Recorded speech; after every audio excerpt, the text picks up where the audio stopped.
MC Pokémon, I can get a 100-fold return. This video is purely for entertainment and does not infringe on copyrights or laws. The rights to the novel and image belong to the original author. We do not claim ownership.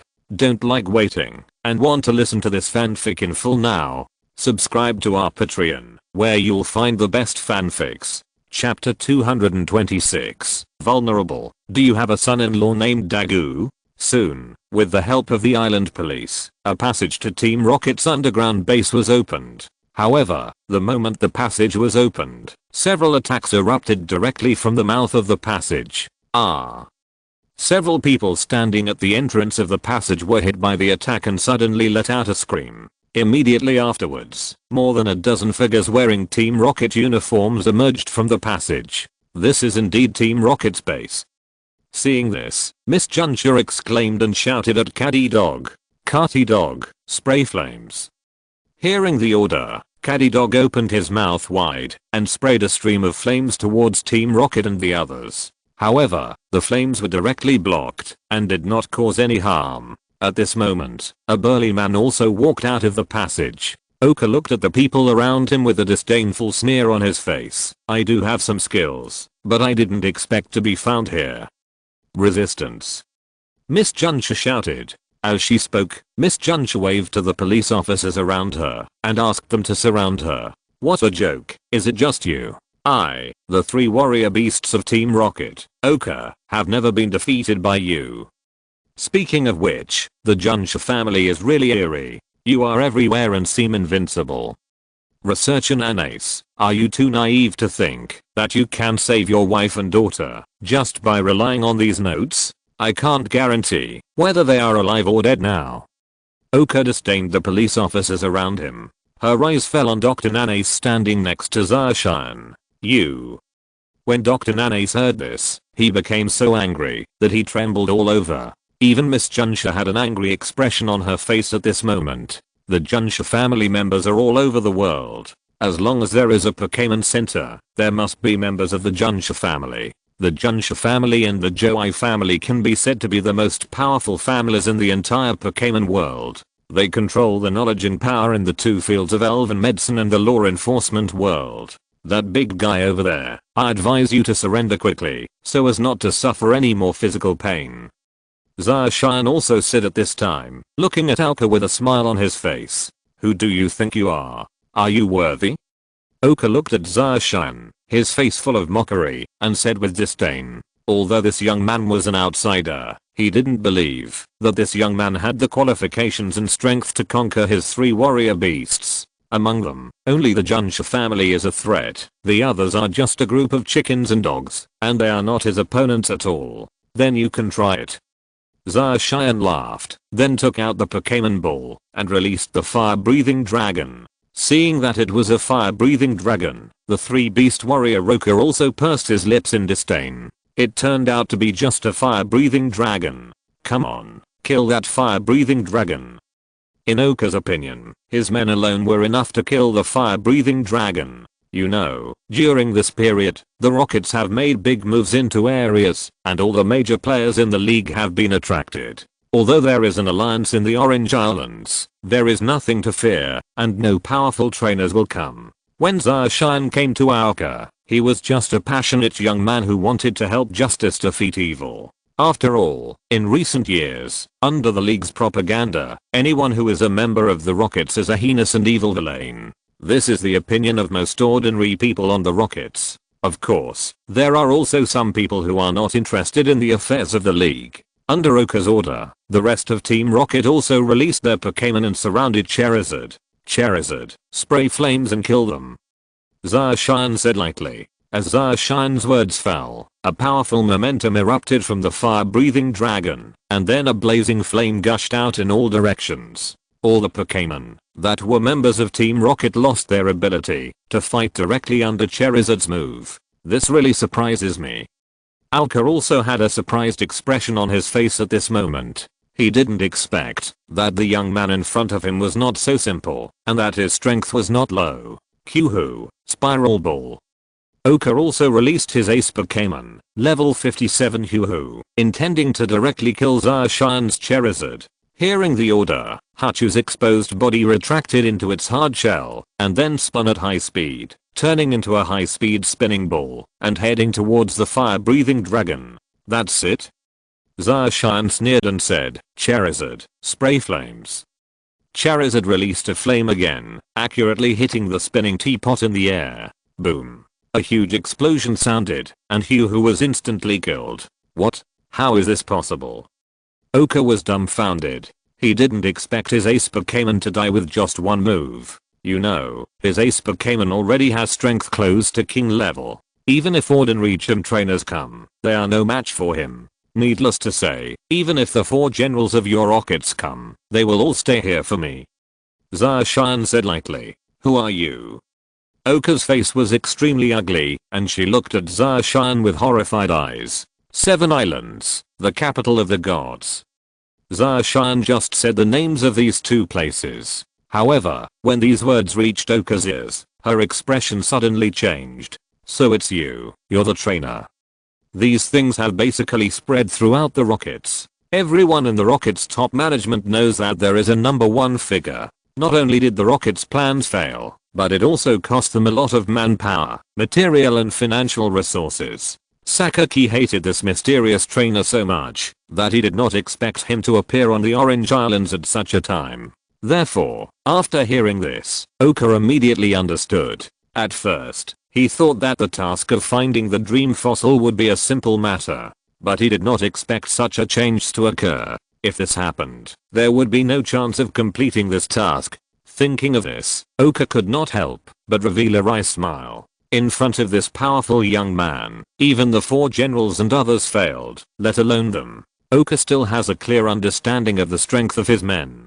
They were no match for the young man in front of them. Soon, with Zacian's push, the rocket's base was basically doomed to failure. The 3 beast warriors of Team Rocket and these members had no power to fight back at all. They were all arrested by the police officers led by Junsha. And they also found Dr. Nanace's wife and daughter in a room in the Team Rocket base. Akiko, Lina. Dr. Nanace saw his wife and daughter and hugged them excitedly. Husband. Dad. The family hugged each other tightly. Zacian didn't pay attention at first, but when he heard Dr. Nanace call his daughter, the corner of his mouth suddenly twitched. Lina? That's right. Is it possible that Dr. Nanace will have a son-in-law named Dagu in the future? Chapter 227, The Battle with Yangji, an unexpected gain. After rescuing Dr. Nanace's family, he kept his promise and took Zacian to a small island next to Napier Island and found the Dream Eyelash fossil. Ding. Congratulations to the player for obtaining the special accessory, Broken Dream Eyelash Fossil, with a 100-fold benefit. Broken Dream Eyelash Fossil has been upgraded to Dream Fossil. Seeing this message, Zacian also showed a smile on his face. Kai, I want to thank you for saving my family this time. I believe you are interested in fossils, right? Actually, I have placed some other fossils on this island. If you need them, you can also take them. At this moment, Dr. Nanace walked up to Zacian and said with a smile, oh. When Zacian heard this, he looked at Dr. Nanace in surprise and said, are you willing to give me those fossils? Also, there are many duplicate fossils. I don't have these duplicate fossils. If you are interested, I will give you some, Dr. Nanace said. Smile. Then the relationship is good. Thank you, Dr. Nanace. Zacian also smiled. Later, Dr. Nanace took Zacian to a cave on Nameless Island. This cave is where those fossils are stored. You can choose at will and take whatever you want. Zacian nodded and entered the cave. Zacian walked around and was surprised to find that there were many types of fossils inside. Basically, there were all the fossil samples of ancient Pokémons. Zacian also did not expect that there would be such an unexpected gain. Later, Zacian selected 11 different types of fossils from these fossils and put them into his backpack.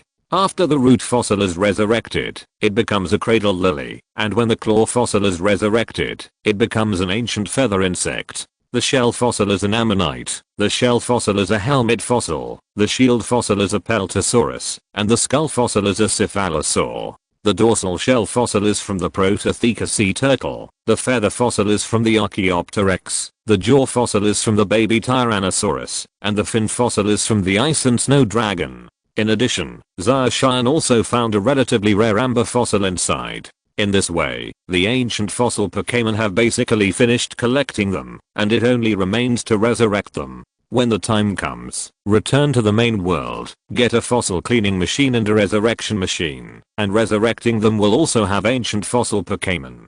Afterwards, Zarshan said goodbye to Dr. Nanace, and went to Napier Island, to challenge the Napier Gym. In fact, the Southern Cross Gym in the Orange Islands is not difficult at all. As long as you master certain skills, you can earn the gym badge. At least it is much less difficult than the real challenges of gyms in other regions. Therefore, after Zarshan arrived at Napier Island, it did not take long for him to obtain the White Waves badge. After obtaining the badge, Zarshan moved forward again, flying towards the island of the next gym. In just 3 days, Zarshan successfully obtained 4 Southern Cross badges. At this point, the task of collecting badges is completed. Of course, Zarshan has not forgotten the task assigned to him by Dr. Oak. He remembered that Yangji, Yulong's cousin, seemed to be on Orange Island, which was the last stop of the Orange Islands League and the venue of the Victor's Cup Challenge. Zarshan took out the map and looked at it.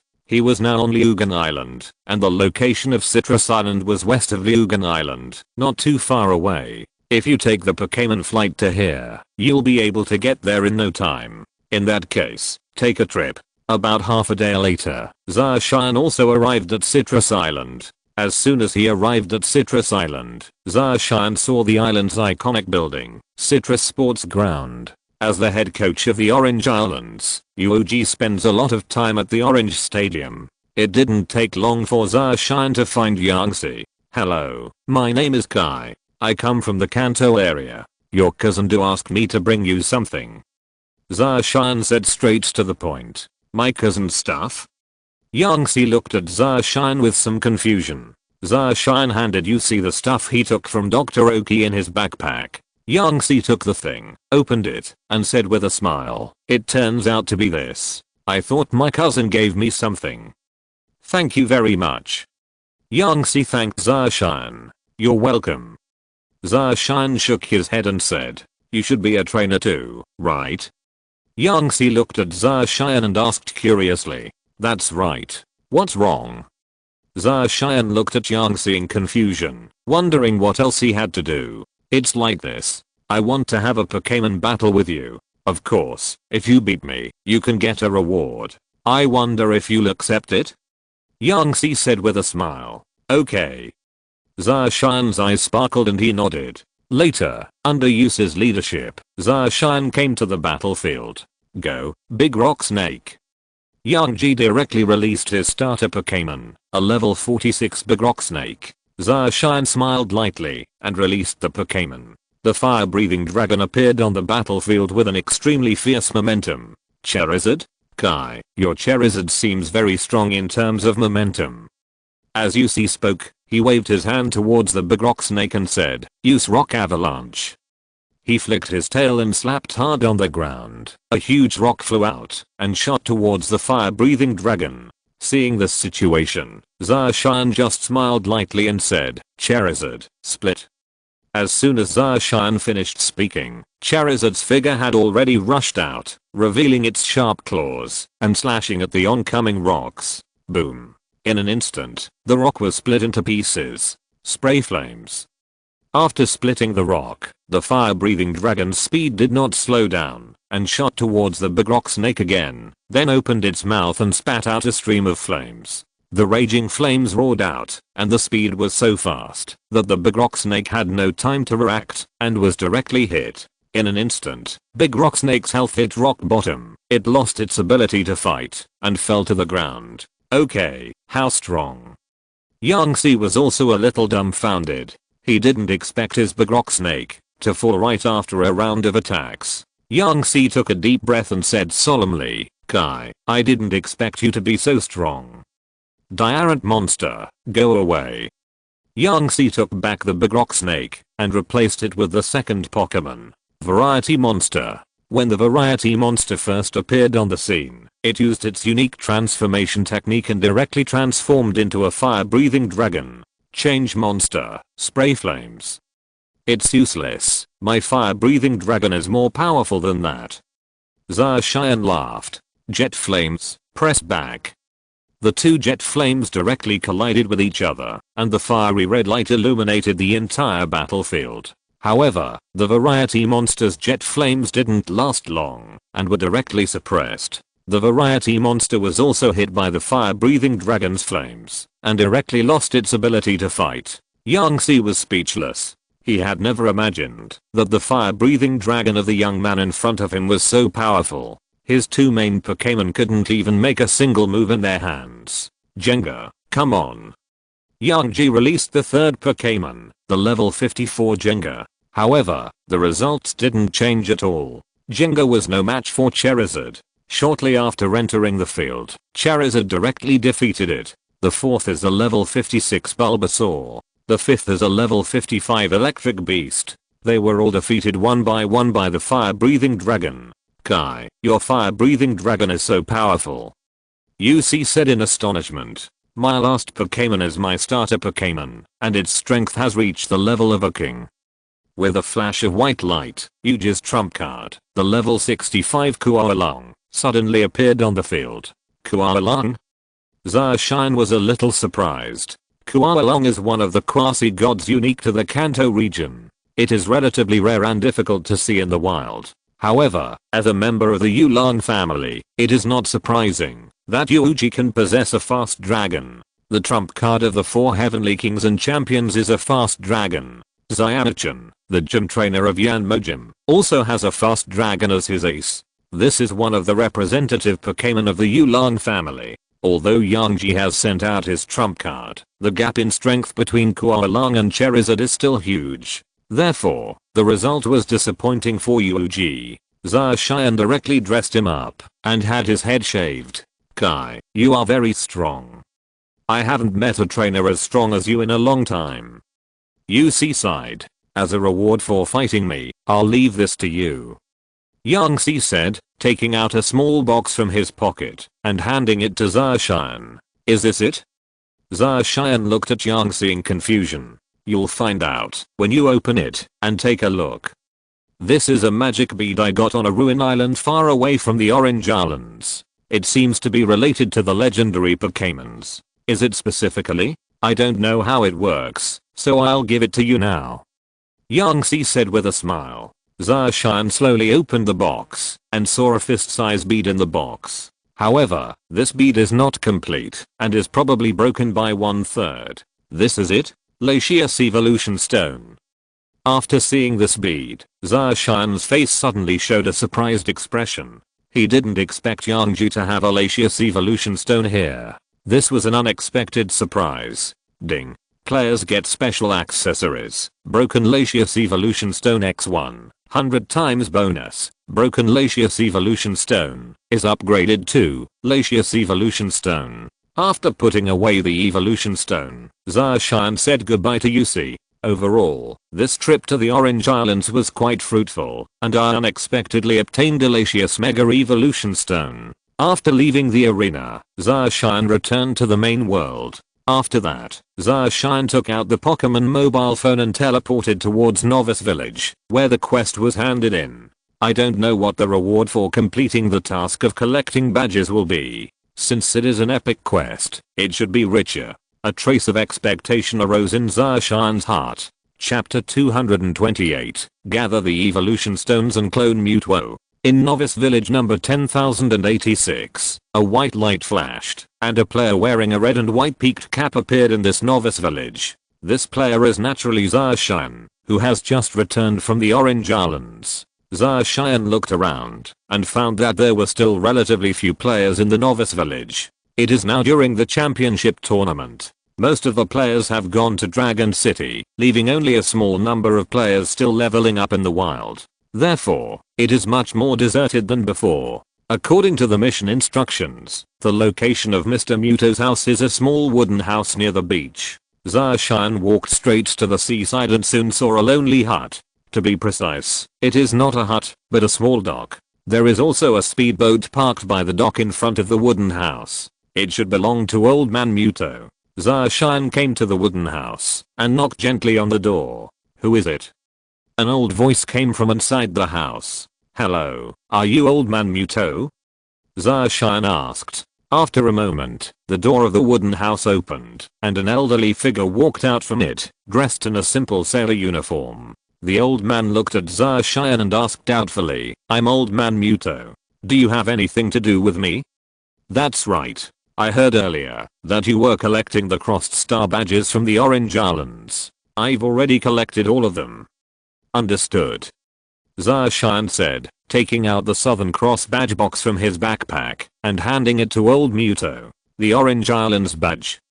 When Old Muto heard this, his entire body was shocked. He looked at Zarshan in surprise and quickly took the badge box. He opened the badge box and took a look. There were 4 badges neatly placed inside, which were the Southern Cross badges of the Orange Islands. This is really great. Old Muto said excitedly. Ding. Congratulations to Player Kai for completing the mission, Old Man Muto's wish. Zarshan smiled and said, these badges are for you. Old Man Muto said, as a gift to thank you, I have something for you. When Zarshan heard this, he also showed a smile. He didn't know what reward Old Man Muto would give him. Wait a moment. After saying this, Old Man Muto turned around and entered the house. After a moment, Old Man Wu-Tang appeared in front of Zarshan again, and this time he was holding a box in his hand. Here, this is something I obtained by chance when I was browsing outside when I was young. I don't know its specific function. It's a pity that this is not complete, otherwise it would be of great collection value. Then, Old Man Muto handed the box to Zarshan. Zarshan curiously took the box, which contained half a fist-sized bead. This is Latius Mega Evolution Stone. After seeing the items in the box, Zarshan was stunned for a moment, and then a look of joy appeared on his face. He didn't expect that the reward for this mission would be Latius Evolution Stone. Ding. Congratulations to the player for obtaining the special accessory, Broken Latius Evolutionary Stone. With a 100-fold increase in profit, Broken Latius Evolutionary Stone has been upgraded to Latius Evolutionary Stone. In this way, the 2 Mega Evolution Stones from the red and blue planes will be collected. Thank you very much, Zarshan said with a smile. After bidding farewell to Old Man Muto, the next thing Zarshan had to do was resurrect the fossils he had obtained before. However, making cleansing machines and resurrection machines is more troublesome and requires a lot of materials, such as redstone, aluminum ingots, obsidian, buckets filled with water, etc. There are still materials in Zarshan's base for these things, so we can try making them. Zarshan returned to the base and found these materials in the box. Then he went to the workbench and directly synthesized the cleansing machine and resurrection machine. Of course, after making with this in mind, Zarshan did not forget to make the cloning machine. He has the Muto fossil in his hand. If he can really resurrect Muto, he can also try to clone it. After installing the cleaning machine, the resurrection machine, and the cloning machine, Zarshan put all the fossils in the backpack into them. Soon after, all the fossils were cleaned up. Zarshan also put pieces of fossils into the resurrection machine, waiting for the resurrection of these ancient fossil Pokémons. Ice and snow dragons, cradle lilies, ancient feather insects, ammonite beasts, fossil helmets, armored dragons, cephalosaurs, protozoan turtles, ancient birds, baby tyrannosauruses, and the fossil pterosaurs, kings of the sky in ancient times, appeared one by one. In Summer PC. Of course, these are just ordinary Pokémons, the most important one being the last one, the legendary Pokémon, Mew. Soon, Mew was successfully resurrected by Zarshan and appeared in his team. It's strange, there's number 100 times gain notice? Or is it because it's a resurrection and not a natural occurrence, so the 100 times gain doesn't activate? 100 times gain hasn't been activated. This can't help but make Zarshan a little confused. Although he was cloned, his grades reached the lowest 3 attributes, which is pretty good. Zarshan wasn't too disappointed. Being able to have a dream was already a very good thing, and the need demands too much. So, Zarshan set his sights on the cloning machine. Let's try cloning Mewtwo next. Zarshan placed the dream Pokemon ball into the cloning machine device and started cloning. A progress bar appeared in front of Zarshan. After about 10 minutes, a message appeared in front of Zarshan's eyes. Ding. The success rate of this cloning is 45%. Cloning failed. Failed. Zarshan frowned when he saw this message. By the way, I remember that there seems to be something that can increase the success rate. Suddenly, Zarshan seemed to remember something in his mind. It seems that they are iron nuggets, gold nuggets, and diamond nuggets. Iron nuggets have the lowest chance of increasing, and diamond nuggets have the highest increase. Thinking of this, Zarshan hurriedly rummaged through the box containing the mineral resources for a while, and found iron ingots and gold ingots, diamonds, synthesized into blocks. Then, they were fed one by one into the cloning machine. The cloning machine turns on again. Ding. The cloning success rate is 100%. Congratulations to the player for successful cloning. Ding. Congratulations to player Kai for completing the hidden quest and cloning the legendary Pokemon, Mewtwo, rewarded with a reputation value of 10,000 points. Because the character level is full, experience points cannot be obtained. With 100 times the benefit, all 6 Cheomeng ratings have been upgraded to gold. 100 times the benefits, gain 1 million reputation points. Seeing these prompts, Zarshan also showed a smile on his face. The cloning was really successful. I remember that a dream can be cloned 3 times. Now it has been cloned twice, so there is one last time left. Thinking of this, Zarshan continued to put iron nuggets and gold nuggets into the cloning machine and diamond blocks. Soon after, the progress bar was full. Ding. The success rate of this cloning is 100%. Congratulations to the player for successful cloning. Ding. Congratulations to the player for cloning the legendary Pokemon, Mewtwo, upgraded to gold. Seeing these prompts again, Zarshan's face showed a smile again. 2 Mewtwo, 1 for X evolution, and 1 for Y evolution. But it's a pity that Mewtwo didn't trigger the Hundredfold buff. Otherwise, it would have been a fully qualified divine beast. Zarshan still felt a little regretful in his heart. Chapter 229. In the second stage of the competition, will you also be able to Mega Evolve? Hello everyone, this is your favorite Ewan. After the week-long first stage qualifiers, there are still 60,000 players who have entered the second stage competition.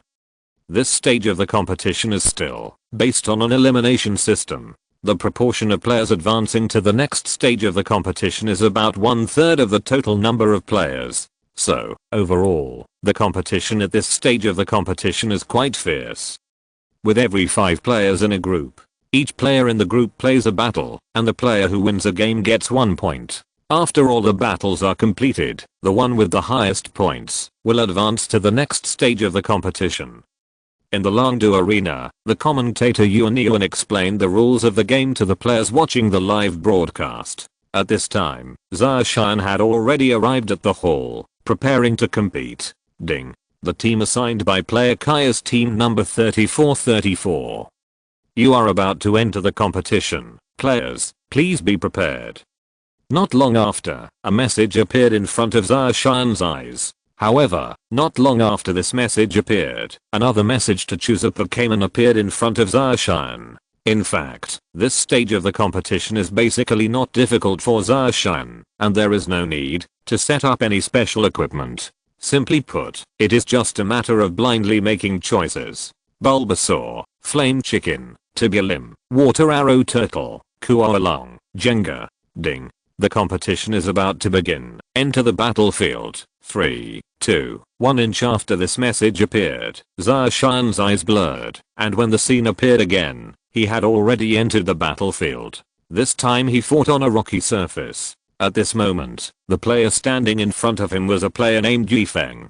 Ding. The game has started. Please have both players release their Pokémon. Zarshan thought for a moment, and the first Pokémon to appear was Bulbasaur. Yifeng on the opposite side also released a Pokémon, a level 69 wind Pokémon. After seeing the Pokémon on both sides, the two of them were stunned for a moment. It was a mistake. I didn't expect the one released by the other side to be Bulbasaur. The start wasn't good for me. Player Yifeng frowned slightly. He was at a disadvantage right after the start. The Wind Fairy is a grass and fairy type Pokémon, while Bulbasaur is a grass and poison type Pokémon. The Wind Fairy is restricted by Bulbasaur in terms of attributes. Therefore, this made player Yifeng's face look a little solemn. However, although the Wind Fairy doesn't have any advantages in terms of attributes, it does have flying skills that can restrain Bulbasaur. Bulbasaur, Poison Powder. Zacian smiled slightly and let Bulbasaur attack directly. Hearing Zacian's order, Bulbasaur screamed, and suddenly, a purple-black poison powder filled the air from the huge cocoon behind it, sweeping towards the Wind Fairy, covering the sky and the sun. Wind Fairy, when the wind blows, blow it back. Player Yifeng ordered. The Wind Fairy was suspended in the air. The Wind-type skill Bulbasaur took a deep breath and used the Wind skill to blow towards the poisonous powder. The poisonous powder was directly blown away by the force of the wind. Biofrog, resist, Vine Whip.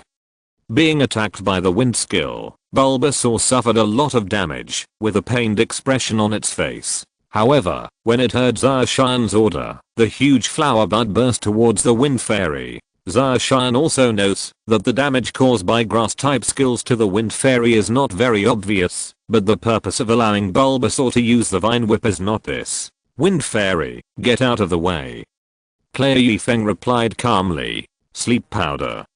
Zacian smiled slightly and said again. As Bulbasaur used its Vine Whip, the flower buds were filled with sleep powder, which enveloped the Wind Fairy. The Wind Fairy tried her best to avoid Bulbasaur's Vine Whip, but was suddenly enveloped by the sleeping powder. She suddenly felt dazed, and fell straight down from the air, falling into a drowsy state. Not good.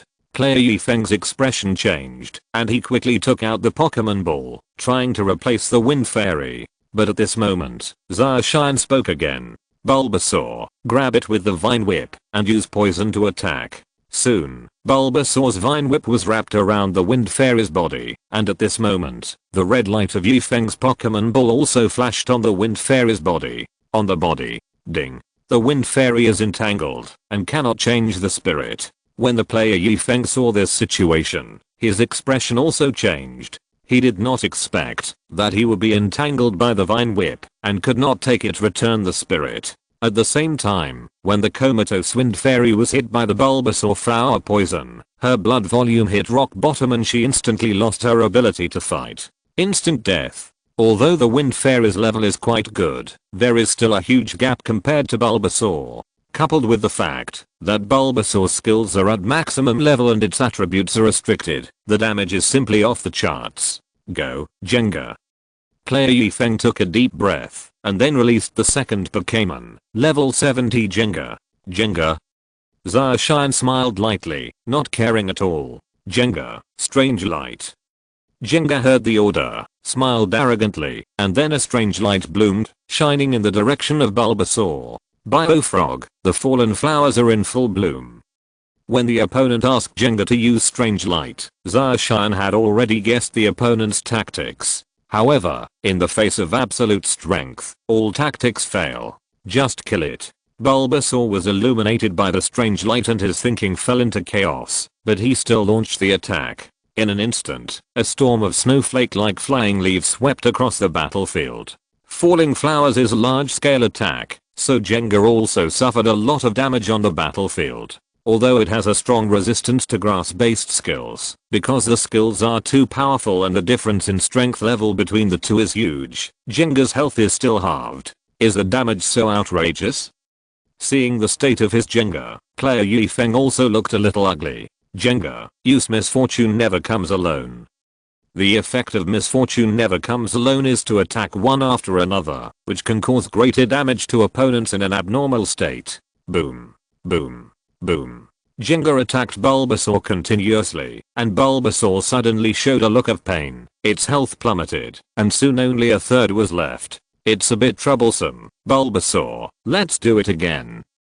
Zacian frowned and ordered. Bulbasaur listened to Zacian's order in a daze, and from the huge buds on its back, flying leaves shot out all over the sky. Jenga, who was at the center of the storm, was directly hit. Its blood volume instantly bottomed out, and it lost its ability to fight. Player Yifeng was a little dumbfounded. He didn't expect the other party to be so lucky. Two consecutive big moves failed to trigger chaos. Originally, he thought that by sending Jenga into the field, he should be able to defeat the opponent's Bulbasaur, but unexpectedly it failed again. Go, Lucario. With a flash of white light, player Yifeng's third Pokémon appeared on the field. Level 71 Lucario. Lucario is his star Pokémon. Not only is it high leveled, but it also masters special fighting methods. Defeating 2 Pokémon in a row gave player Yifeng a sense of urgency in his heart, and he had to open up the situation. It's you, Flame Chicken. Zacian directly retrieved the Bulbasaur and replaced the Flame Chicken. The Pokémon has changed. Player Yifeng's expression changed slightly when he saw Zacian's actions. Lucario was restricted by Flame Chicken in terms of attributes, and was restricted again in this round. Damn it. Lucario, show your strength. Mega Evolution. Player Yifeng directly used his trump card, Mega Evolution. When he finished speaking, Lucario on the field also burst into a colorful light. The aura on his body also increased significantly with the completion of Mega Evolution. Super Lucario has more black stripes on its surface, more hair on the back of its head, its skin becomes darker, and its feet turn red.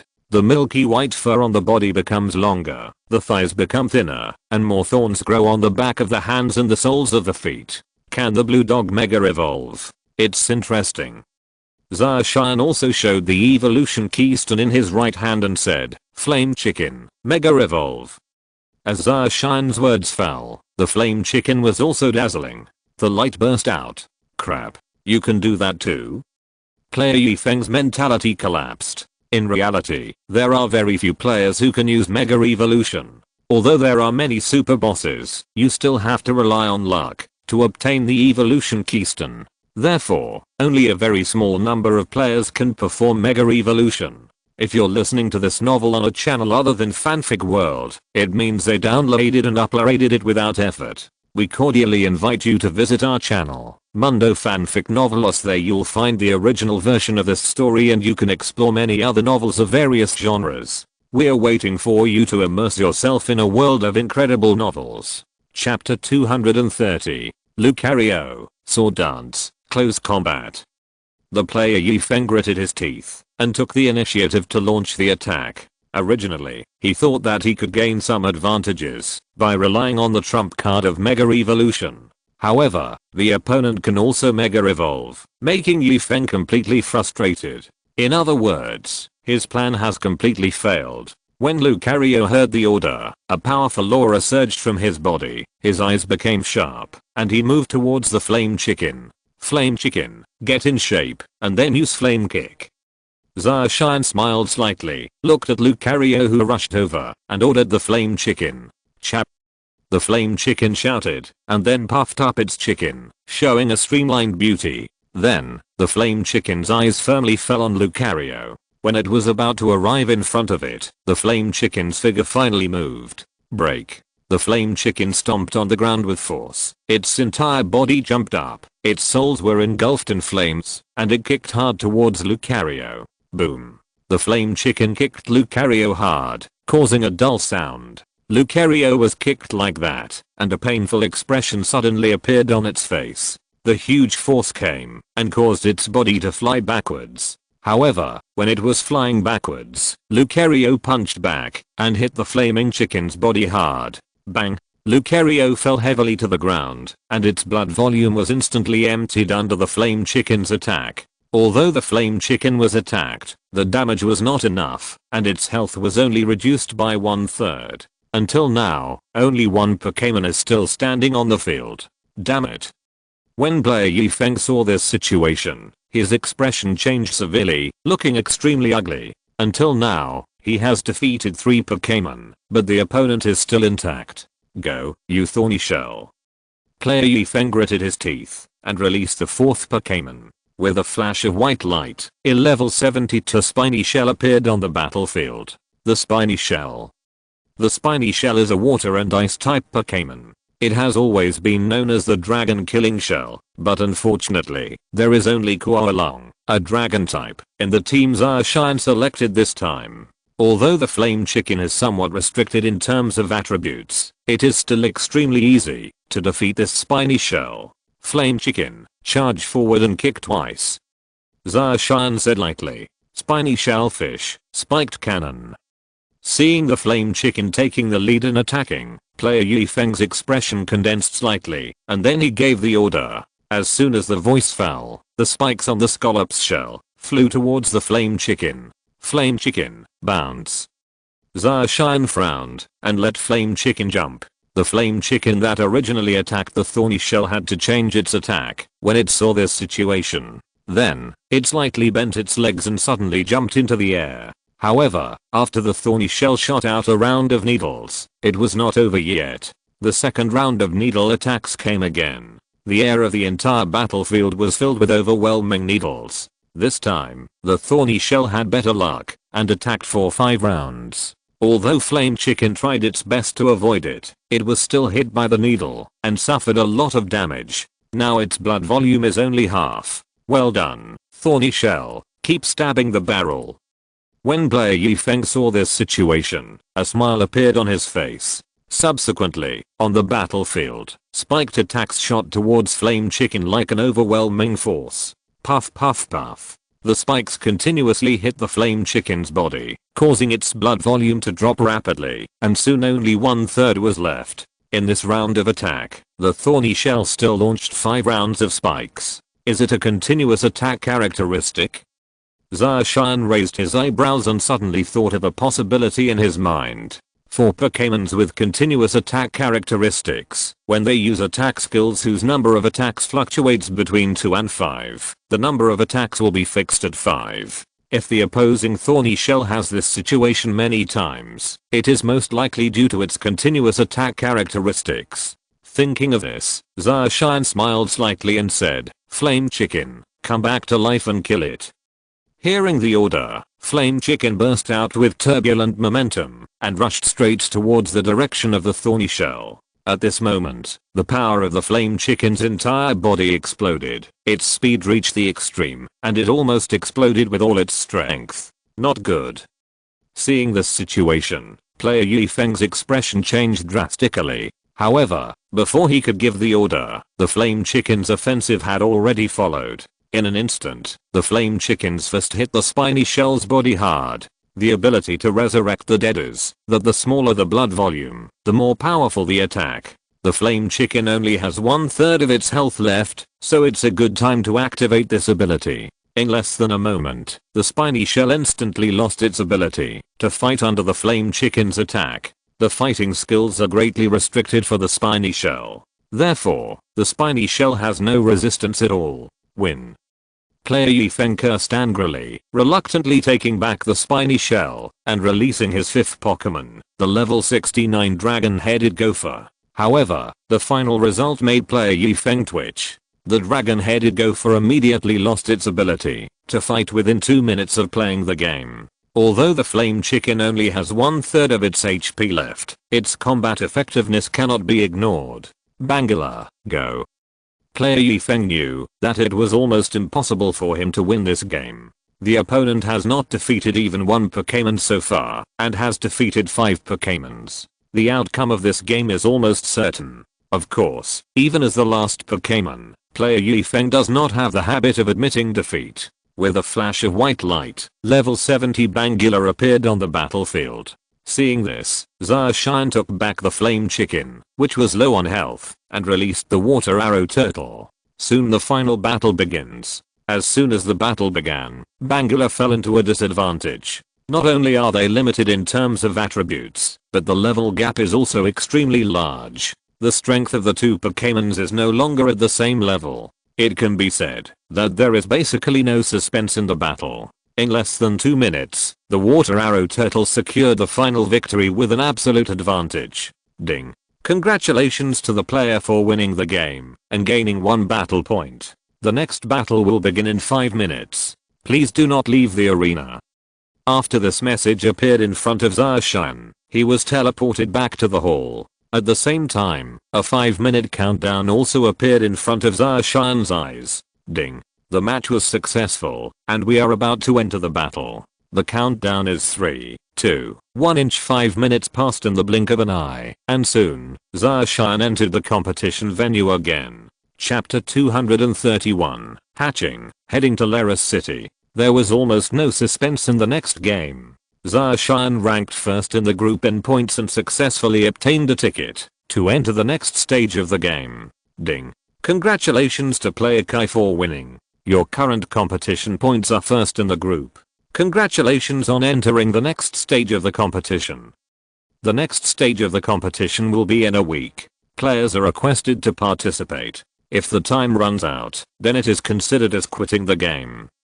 Then, Zarshan was teleported out of the arena. After coming out, Zarshan first restored the blood volume of the Pokémons in his team, and then thought about where to go next. Originally, he wanted to inquire about Subajan's situation, but there was no response to the message he sent. He must have been in a competition, or on some mission. However, at this moment, a reminder suddenly appeared in front of Zarshan's eyes. Ding.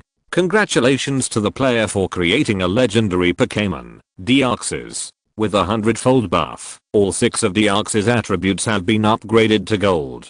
Ding. Because the player's team is full, Deoxys has been transferred back to the PC. Deoxys was born. Seeing this message, Zarshan was stunned for a moment, then overjoyed. He quickly opened his PC and checked, and sure enough, Deoxys was there.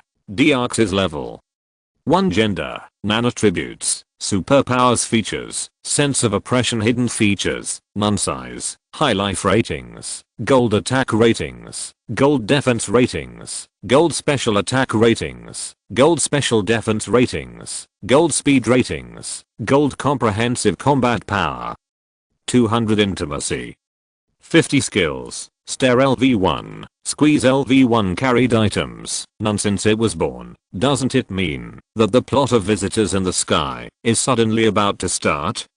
I thought so before Dr. Lundo and others met on the snowy field. Just in time, there's still a week left, so we can go to the Pokémon world to see it. Thinking like this, Zarshan took out the Pokémon phone and teleported to the Pokémon world. Kanto region, Zenxin City. Although I don't know if the plot of Visitor of the Sky has already started, just ask Dr. Oak. After all, the relationship between Dr. Oak and Zarzy is extraordinary. Kai, have you returned from the Orange Islands? Dr. Omu Research Institute also showed a surprised expression after seeing Zarshan. Yes, doctor, I have completed what you asked. Zarshan said with a smile. Doctor, do you know how to get to Fangyuan area? To go to Fangyuan area, you need to book a ticket a week in advance and take a boat from Kuai City to get there. Oki touched his chin, said, that's it. Zarshan nodded helplessly. However, you're in luck. Zyojian was going to the Fangyuan area to help me deliver something to Dr. Adamaki. I originally wanted to go to Fangyuan area with him, but there's another one from the Alliance. There's a new topic to research, and I don't have time to go there, so you can use my boat ticket to go there. Dr. Omu said with a smile. That's great. After hearing this, Zarshan's eyes also showed a hint of surprise. He didn't expect things to turn out like this. Not long after, Zyojian packed his things and set off for Kuai City with Zarshan. The Kanto area has changed a lot in the past 2 years.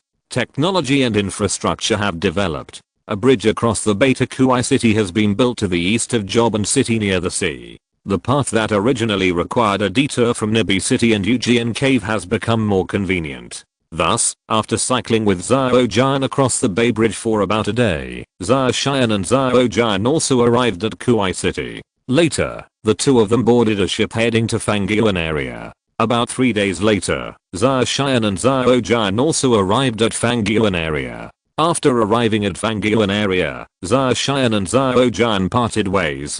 After all, Dr. Oki also gave Zyojian the task of delivering things to Dr. Adamaki.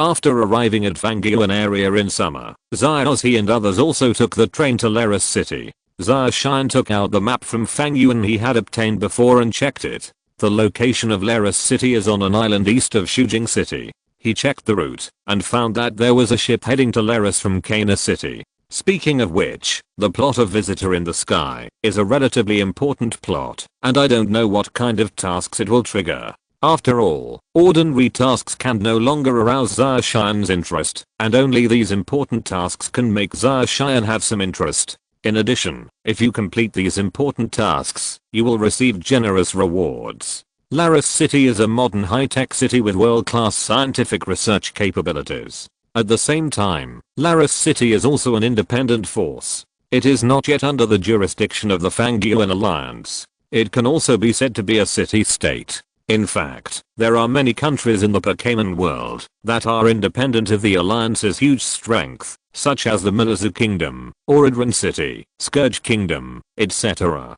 Although these countries chose to bow their heads and cooperate with the Alliance due to their great strength, they have never surrendered to the Alliance and have always ruled independently of the Alliance. Unlike many independent countries, Laris City was once part of the Fangyuan Alliance. However, due to some historical issues left over from the Fangyuan Alliance, the city eventually became independent and became a neutral region. More than 100 years ago, Laris City did not exist in the Pokémon world. Furthermore, the island on which this city is located does not exist. Its birth is related to the battle between two legendary Pokémons in the Fangyuan region. As a neutral area, Laris City never interferes with the affairs of other forces. A certain purpose of its existence is to provide solutions to certain irreconcilable matters. Apart from being the most famous for its battle tower, Laris City is also world famous for its technological level. The rising sun was slowly rising from the sea level in the east, and the ship that Zaoshan took was slowly approaching Laris City.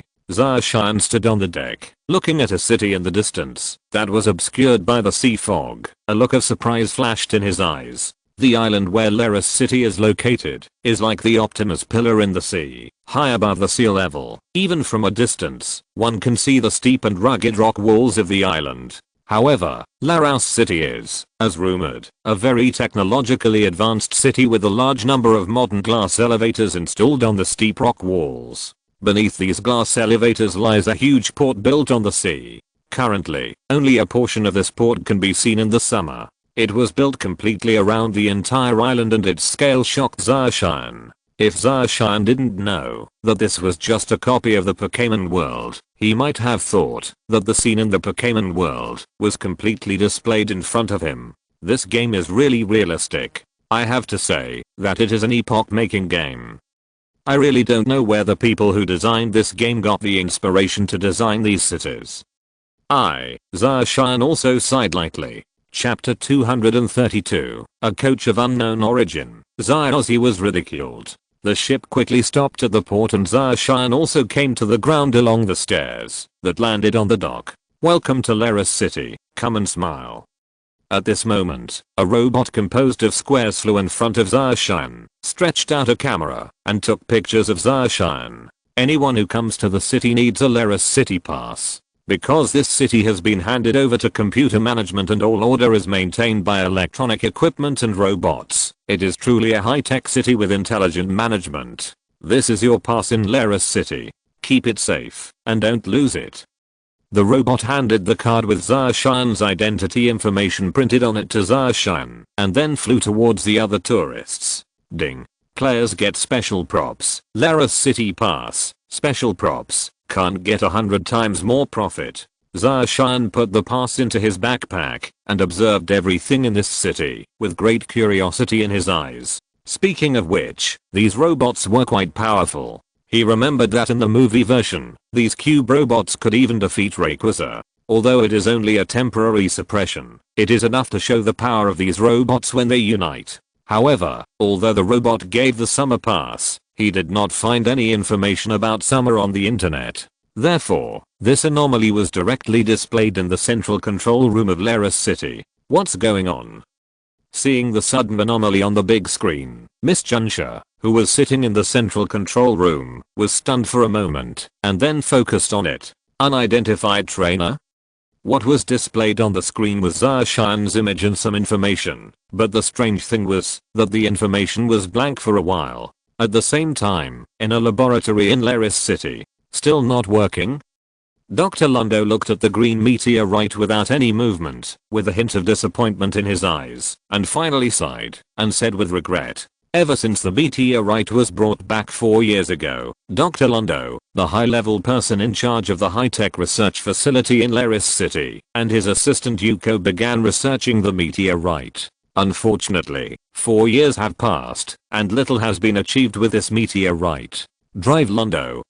Assistant Yuko looked at Dr. Lundo very worriedly, and called out in a low voice. However, Dr. Lundo waved his hand, indicating that it didn't matter. "It's okay, I'm fine. Yuko, if you save the record now, you'll be able to find a solution." Dr. Lundo said with a firm gaze. "Yes, Doctor." Yuko nodded immediately. Just as Dr. Lundo was about to leave, Miss Junsha, who was responsible for the security of Laris City, contacted Dr. Lundo through the internal line. "Drive Lundo, did you hear that?" Miss Junsha said. "What's wrong?" "Miss Junsha," Dr. Lundo stopped and asked over the communicator. "Drive Lundo, a trainer of unknown origin has arrived in Laris City. Do you want to observe him closely?" Miss Junsha looked at the market login information displayed in the monitoring center and asked, "A trainer of unknown origin?" Dr. Lundo asked doubtfully. "Well, yes, we checked his information in the Fangyuan area, but found that it was blank. I'll send you the information now, you can take a look." Transmitted to the laboratory terminal. "What's wrong, Dr. Lundo?" Yuko asked in confusion, when she saw Dr. Lundo suddenly stop. "Nothing," Miss Junsha said, "that she found a trainer of unknown origin." "Okay," she sent the information. "Yuko, put the information on the screen." "Okay, Doctor." Yuko replied as she quickly operated on the computer. Soon, Zarshian's personal information appeared on the screen. It turns out it's him.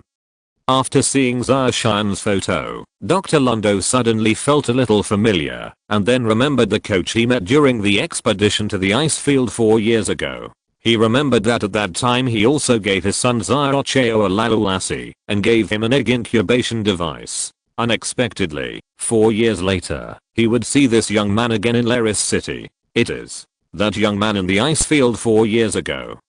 At this moment, Yuko looked at Zarshian's photo on the screen, with a surprised expression on her face. "Yes." Dr. Lundo nodded, and then said to Miss Junsha, "I know this coach, don't worry." "Okay," Miss Junsha said. At this time, Ziozi and others had arrived at Laris City, and had just gotten off the train. "Please let me go, please. Let me go, please, keep the corridor clear." Because there were so many people coming and going in the station hall, the cube robot had to go out to maintain order. Then, the cube robot met Ziozi and the others. A cute smile appeared on the screen, and said to Ziozi and the others, "It's time to take pictures, please pose well." White light flashed. Before they could react, several passes with their photographs recorded on them came out of the robot, and were handed to several people. "Please use this pass to exercise your rights in Laris City." At the same time, the information of Ziozi and others was transmitted to the central control room of Laris City, and after confirming their identities, it was revealed that several people's passes could be used. However, Zioeo looked at his pass and frowned, because he was shocked when he took the photo just now. His expression in the photo of the pass was completely distorted. "You should get another one," Zioeo said, a little depressed. At this moment, Ziozi was looking at the unfamiliar places around him, while searching for the location of the battle tower. The battle tower can be said to be Laris City's specialty, and Ziozi has been eager to go to the battle tower, to fight for a long time. Ziozi looked around, not paying attention to what was happening under his feet. He stepped onto the conveyor belt, and was instantly taken away into the distance. "Ziozi, where are you going?" Zioeo shouted when he saw this. Zioeo's younger brother Xiaosheng looked at several conveyor belts, and said in astonishment, "This is really amazing." The end of this conveyor belt, Xiaogang took out the travel brochure, and looked at it. Zyozzy, who was getting farther and farther away, was a little anxious and wanted to run back. However, because the conveyor belt was too fast, there was no way he could run back. Zyozzy ran hard, feeling like his lungs were on fire. It was really uncomfortable. Hey, you can't turn back. At this moment, a group of people passed by the conveyor belt, and a fat man saw Zyozzy running in the opposite direction and quickly shouted. This scene also caused the two little girls in the team to cover their mouths and snicker. There's really no way, a young man sneered, then let go of the flamed chicken, rescued Zyozzy, and walked over to Zyao, Zyadagang and others. Zyozzy bowed, and took a deep breath, and then thanked him. Thank you very much. No need to thank you, I can't help but see stupid people, the young man said smilingly. You. Zyozzy gritted his teeth after hearing this. Is this your first time in this city? If you want to go to the battle tower, just take the conveyor belt here, the kind-hearted fat man from before said to Zyozzy. Zyozzy was still a little unconvinced and said to the young man, I'm Zyozzy from Zengxin City. Can you fight me? Before the young man could reply, a pink-clothed girl beside him spoke up. Brother Aaron. He's very strong. And the yellow-clothed girl beside the pink-clothed girl added, Flamed chicken is too.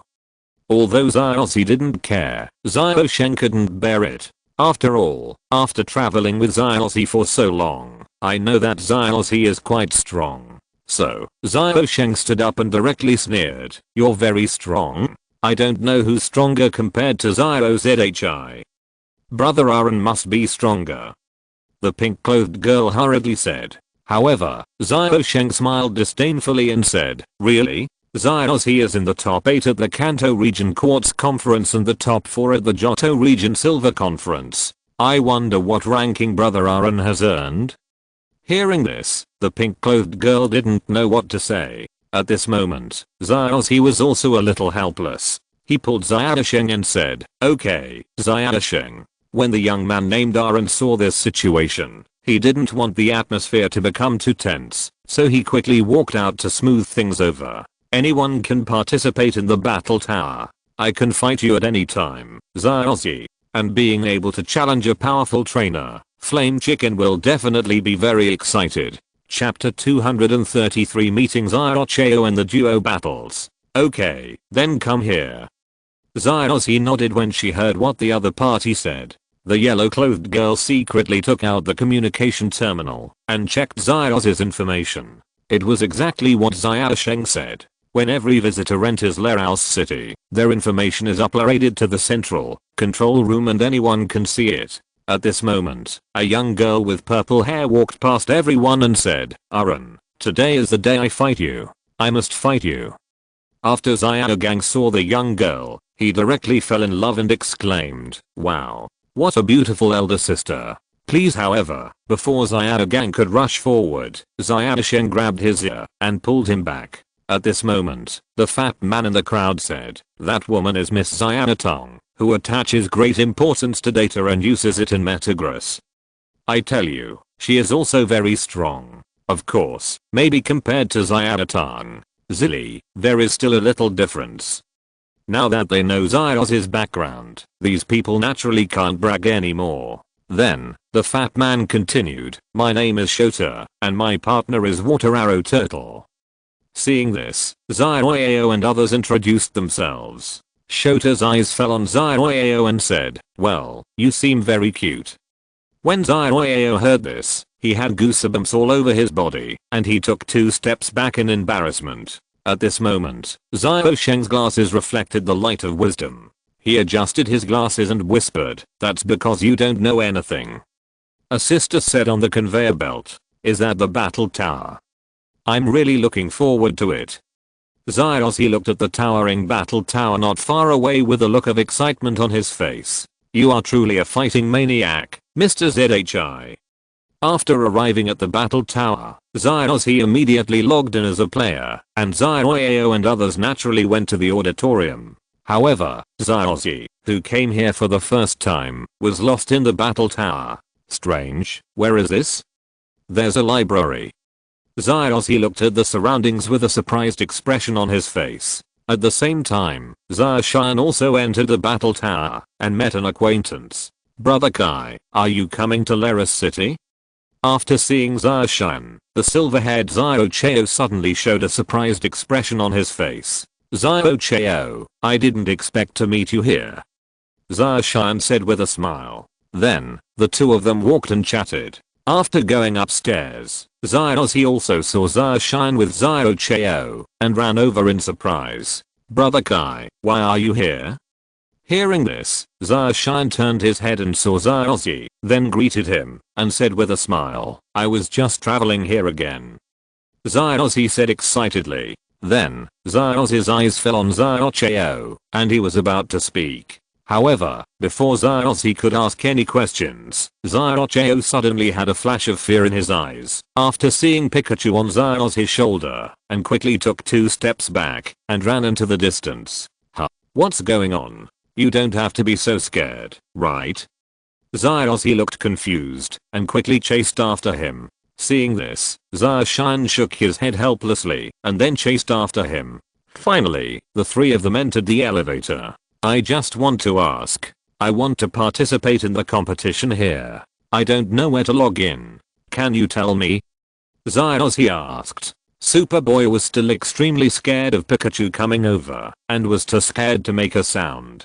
Xiao, didn't you realize that it's not you he's afraid of? He's afraid of Pikachu, Zarshan said helplessly. When Xiao heard this, he was shocked and became even more confused. What is there to be afraid of Pikachu? However, at this moment, the elevator door opened. The 3 people walked out of the elevator and found themselves in a hallway.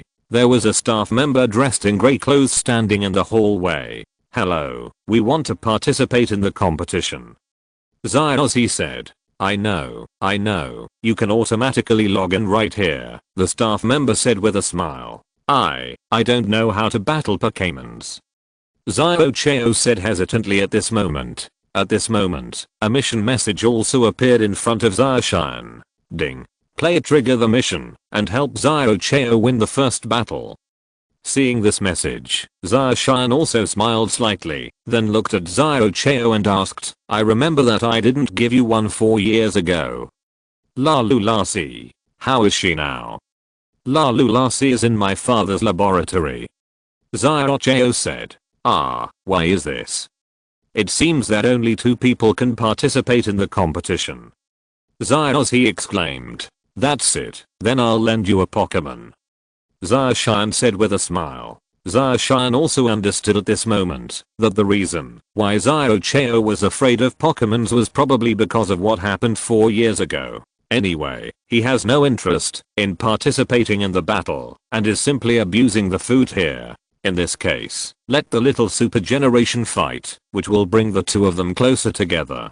After all, the next plot is still related to Xiao. This is the perfect time to contact Dr. Londo. Then, Zarshan handed the cherries at Pokémon Ball to Xiao, stood in the hallway, and walked towards the auditorium. Xiao and Xiao were on the conveyor belt. After a systematic scan, they were sorted into the blue square. I guess you are not familiar with battles yet. You just need to release Brother Kai's Pokémon. Xiao said with a smile. Okay. Xiao nodded helplessly. Soon, Xiao and Xiao were teleported to the battlefield. After the players appeared, the announcement on the battlefield also sounded. On the blue square are Xiao from Zengxin City and Xiao who lives in this city. Xiao, let's work hard together. Xiao looked at Xiao beside him and said. However, Xiao just looked at Xiao and did not speak. The red square on the opposite side is an acquaintance that Xiao just met. The red side is the duo of Aaron and Shota from Nansen. After Aaron saw Xiao, there was also a hint of surprise on his face. Xiao, I didn't expect to play against you in the first game. Just in time, let's fight. Xiao waved his hand and said. At this moment, the referee flying in the air said, the 2-person team battle is a cooperative battle between the trainers of both sides, each sending out a Pokémon. Aaron the Pokémon sent out by Shota, and I were naturally the flame chicken and the water arrow turtle. and Zyozzy sent Pikachu onto the stage. Zyozzy, release the Pokémon quickly. Hearing this, Zyozzy threw out Charizard's Pokémon Ball and said, I don't know how to fight at all. I don't care what happens. Commanding the Charizard, for a maximum level Charizard, is simply bullshit. Zacian quickly found Zyanagang in the audience. Zyanagang was also very surprised by Zacian's appearance, and then introduced Zacian to Zyanagang.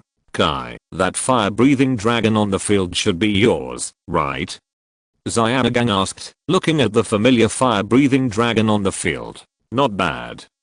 Zacian smiled, nodded, and said, Zyozzy didn't bring the Pokémon, and this was his first battle with Pokémons. Zyozzy really wanted to participate in the game, so I had to lend him the Pokémon. Since the Pokémons on both sides have already decided, the duel battle begins now. The referee's voice rang out. Flaming Chicken, use Flame Kick. He gave a direct order to Aaron on the battlefield. Pikachu, get out of the way and use 100,000 volts.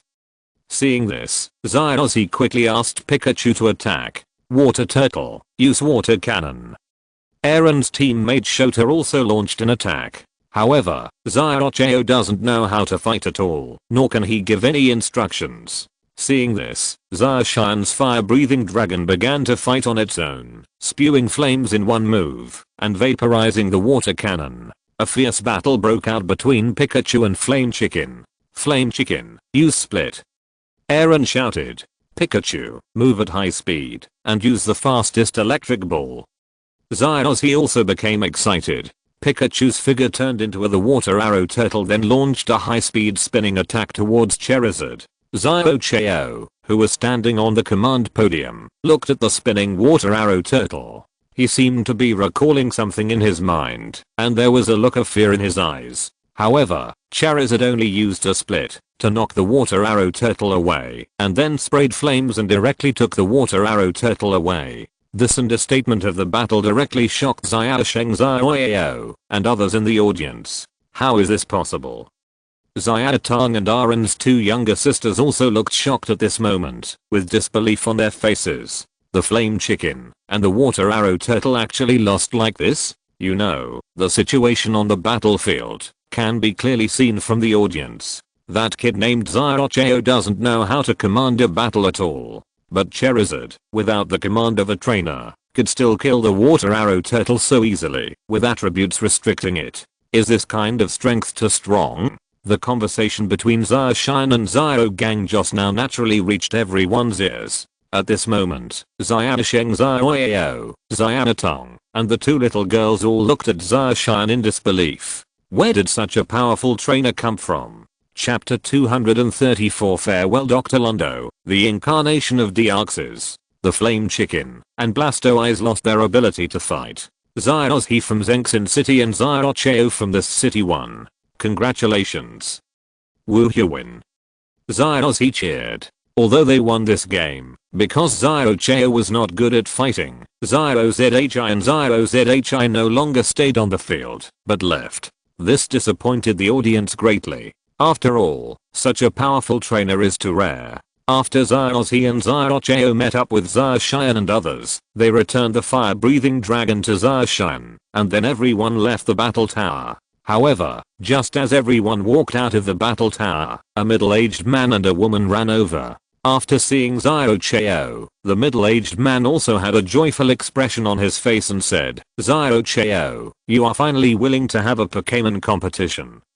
Hearing this, Zyozzy shook his head and said, no. Yes, Dad, I accidentally walked to the wrong place and showed up at the competition venue. After Zyozzy said this, he ran away. Zacian looked at the middle-aged man in front of him and said with a smile, Drive Lundo, long time no see. Long time no see, Kai. He was Dr. Lundo. Brother Kai, do you know this uncle? Zyozzy asked in surprise. Not bad. Zacian nodded and then introduced Zyozzy and the others. Although I won the game, Zyozzy seems to have caused you a lot of trouble, Assistant Yuko said apologetically. What's going on? Zyozzy asked doubtfully. Actually, Superboy doesn't get along with Pokémons normally, Yuko explained. Is it because of that incident 4 years ago? Zarshan asked at this moment. Yuko nodded, a trace of worry flashing in her eyes, and then said, yes, although Kai saved Ziocheo at that time, that incident also left an indelible shadow on Ziocheo, getting along with Pokémons normally. Is that so? Zyozzy suddenly realized at this moment. It's all my fault. If I hadn't insisted on pestering him and asking him about the competition, I'm afraid he wouldn't have participated in the competition with me by mistake. Pokémons, and he also felt in his heart beginning to understand. Can't Lalulus get along with him normally?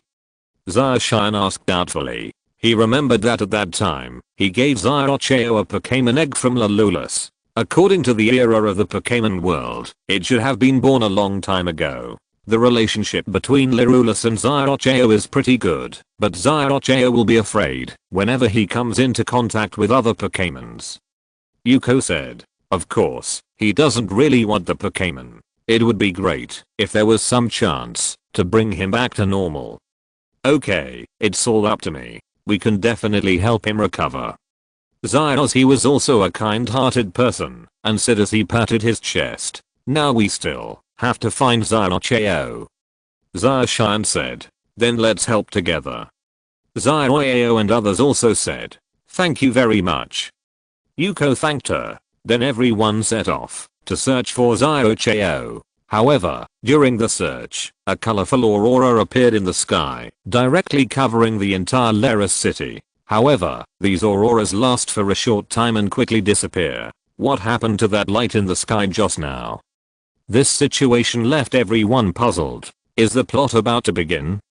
Zarshan's eyes flashed, and he naturally knew what was going on. This aurora is the light that Deoxys emits in search of its companions. In this case, the plot is about to begin. When Zarshan and the others gathered together, they didn't find Zyozzy, so they set off again to look for Zyozzy and Ziocheo. When they found Zyozzy and Zyozzy was holding on to Ziocheo's collar. It seemed that something unpleasant had happened between them. Zyozhi, you are not allowed to fight. Seeing this, Ziocheo hurried over and pulled Zyozhi away. But Zyozzy was about to say something, but eventually let go of Ziocheo. Zarshan also said to Zyaugang at this time, after searching for so long, everyone must be tired. Zyaugang, please prepare something for everyone to eat. Sit down and have a good chat. I think the situation should be better than the current situation. Zyaugang nodded after hearing this, and then began to prepare. The smell of Zyagang's food attracted many Pokémons. When Zyaugang saw this, he smiled lightly, and took out some Pokémon food for these little ones. Seeing this harmonious and warm scene, Ziocheo's eyes showed envy. However, he still couldn't muster the courage to touch other Pokémons, and finally left here. It's still not working. Zyozzy sighed. It's impossible for things to go so smoothly. Zyaugang said with his eyes narrowed. Zarshan also shook his head and then said, what needs to be eliminated now is Ziocheo's fear of other Pokémons. For this kind of thing, he still needs to have more contact with Pokémons. There was nothing wrong with Zarshan's idea. However, where no one noticed, a Pokémon from the universe was acting. As night fell, the aurora appeared over the city again. It's so beautiful. Everyone looked at this beautiful scene in the night sky with shocked expressions on their faces. Although Zarshan didn't speak, Zyaugang on the side said doubtfully after operating the computer for a while, this kind of situation shouldn't happen here. Why? After searching the terminal, Zyaugang continued, the aurora phenomenon should only appear in Antarctica or the North Pole. Why?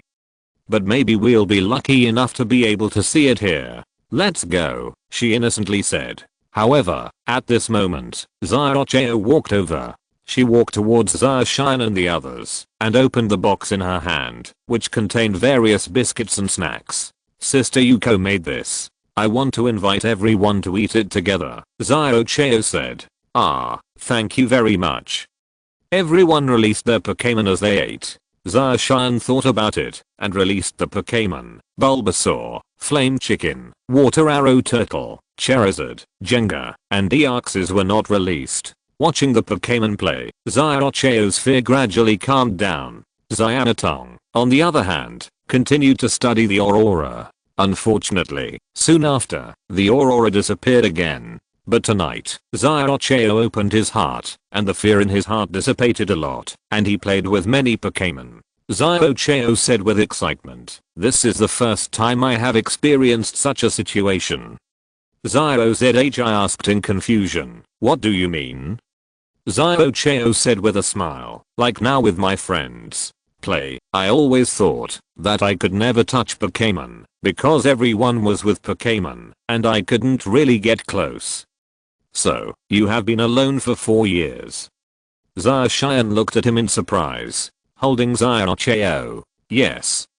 Xiaocheo nodded. Xiaozhi smiled and said, "But it should be fine now, right?" Hearing this, Xiaocheo tried hard to reach out and touch Pikachu, but just as he was about to touch Pikachu, Xiaozhi's locust soldier suddenly appeared, shocking Xiaocheo, and Xiaocheo immediately withdrew his hand. Seeing this, Xiaozhi stepped forward and comforted him. "Xiaocheo, don't force yourself too much." Xiaocheo nodded, and then Xiaozhi angrily said to the locust soldier, "Locust soldier, can't you come out to cause trouble?" And Xiaocheo thought about taking Xiaoshan and others to see his friends. So, the next day he took everyone to the botanical garden. Xiaosheng said in surprise, "Xiaocheo's friend is here? Is this the botanical garden?" The surprising thing is that there are robotic security guards here. Fortunately, Xiaocheo's pass can take everyone inside. Xiaocheo explained to Xiaoshan and others, "Because this place is very close to my father's research institute, there are often guard cube robots patrolling." So, Xiaocheo took everyone to the vicinity of a small pool, said while looking at the pool, "Come out quickly, I want to introduce you to my friends." Then, a light green luminous substance suddenly appeared and came to everyone. This was very different from any Pokémon with relevant records. Xiaozhi said in surprise, "Is this Xiaocheo's friend?" Xiaocheo nodded after hearing this. "This light is so beautiful," everyone exclaimed. "This is another Deoxys."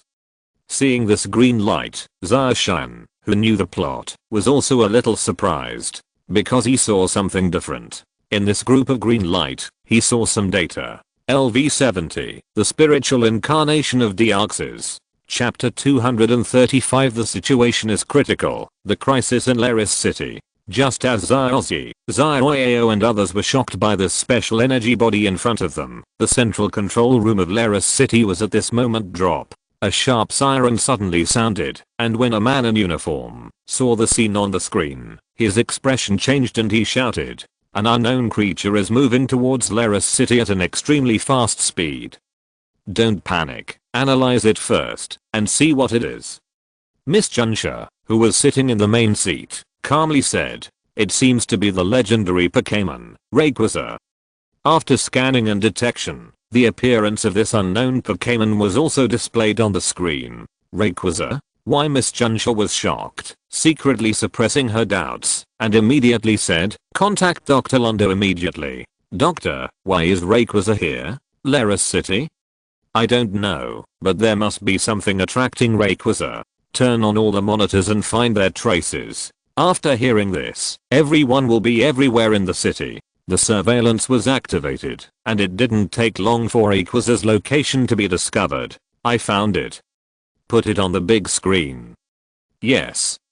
Soon, the image captured by the surveillance system appeared on the big screen. This is looking at the humanoid Pokémon on the screen and the eye-catching purple crystal on its chest. Dr. Londo's pupils suddenly shrank. The spirit of the universe, Deoxys. The moment he saw Deoxys, Dr. Londo immediately guessed the reason why Rayquaza came to Laris City. Dr. Londo fell silent as he recalled the incident 4 years ago. 4 years ago, he had seen the fight between Rayquaza and Deoxys on the ice field. After Deoxys was defeated, Dr. Londo came to Laris City with the meteorites obtained from the ice field and participated in the construction of Laris City. Dr. Londo's heart suddenly sank when he thought of the meteorites that were still being studied and the scene where Rayquaza and Deoxys fought. Afterwards, Dr. Lundo quickly contacted Miss Junsha. I think it was Rayquaza who noticed Deoxys' aura and came to Lerus City. If Rayquaza and Deoxys fight here, what will happen to Lerus City? It's definitely a huge disaster. Please have all citizens evacuate Lerus City. First. Looking at Dr. Lundo with a serious expression, Miss Junsha immediately nodded and said, I understand. Then, Miss Junsha immediately began to operate the screen at hand. Start the emergency evacuation procedure now. With Miss Junsha's operation, all the cube robots in the city went into operation to help the citizens evacuate. There is an emergency now. Please follow the instructions to evacuate the city. Under the command of the cube robot, ships and trains left Lerus City one after another. At this moment, the purple crystal Deoxys was flying around the city searching for something. At the same time, a powerful spiritual power was triggered, causing the management systems in various areas of Lerus City to malfunction. At this moment, the broadcast from the botanical garden suddenly sounded. There is an emergency now. Follow the instructions and evacuate the city. This transmission confused Zyozzy and the others, not knowing what was going on. As the alarm sounded, Deoxys' spiritual body also disappeared. What happened? Zyozzy said doubtfully. Isn't this an alarm? Do we need to evacuate too? Aaron listened attentively for a while and frowned. At the same time, a message to trigger a task also appeared in front of Zarshan's eyes. Ding. The player activates the quest, save the Lerus City that's in disaster, and protect Zioao and others from harm. No matter what, let's take a look at the street first, he said. Everyone nodded after hearing this, and then came to the door together. Sadly, due to a system failure, the pass can no longer open the door. There was no response. Zioao said helplessly, after trying the access control with his pass several times, but there was no response. It seems the system is closed. Aaron frowned. Let me try. Then Shota tried to open the door with the water arrow turtle, but unfortunately it didn't have much effect. At this moment, Xianatang saw Deoxys in the sky through the glass and asked doubtfully, what's that? However, at this moment, Shota and Blastoise also opened a closed door. Moreover, the Zioao brothers, Aaron's two younger sisters, and Shota also walked out. What's that? Zyozzy also looked at Deoxys in the sky in surprise. When Zyacheo saw Deoxys, his expression suddenly changed, and he immediately shouted to everyone, everyone, come back quickly. However, Zyacheo shout was already too late. I saw that Deoxys, who was suspended in the air, suddenly split into several clones, and flew straight towards everyone. Come on, I'll stop him. In order to protect Zyao and the others from returning to the botanical garden, Shota and Blastoise stayed behind. Zarshan frowned and released Charizard and Bulbasaur. Charizard, use the flames to stop these clones from entering. Bulbasaur, use the Vine Whip to close the door. Unfortunately, Bulbasaur's Vine Whip couldn't pull the door at all, and Charizard easily defended it. While Charizard stopped Deoxys' clone from coming closer, Zarshan immediately looked at Zyacheo and said, is there any other way out? If it was just Zarshan, it would be relatively easy to deal with Deoxys, but now that, if they are here, they might be harmed. Well, I remember that there is an emergency exit in the basement. Zyacheo thought for a moment and quickly said, take Zyacheo and the others away first. Aaron, Zyozzy and I will block these clones together. Zarshan said, okay. Zyozzy and Aaron nodded. Pikachu, 100,000 volts. Flame Chicken, Flame Kick. What about me? Shota should also belong to the battle group. The water arrow turtle is not very fast. You will pick us up later. Okay. Don't worry, leave it to me. Shota patted his chest and said, just as Zarshan and others began to act. At this moment, it is outside the island, where Lerus City is located. Boom. Accompanied by a loud noise, Dr. Lundo, who had just boarded the ship, was slightly startled. Is this a protective shield? Looking at the barrier that vaguely appeared under Rayquaza's attack, Dr. Lundo suddenly thought of something and was shocked. Can I communicate with the inside? Dr. Lundo looked at Miss Junsha. Go and try it.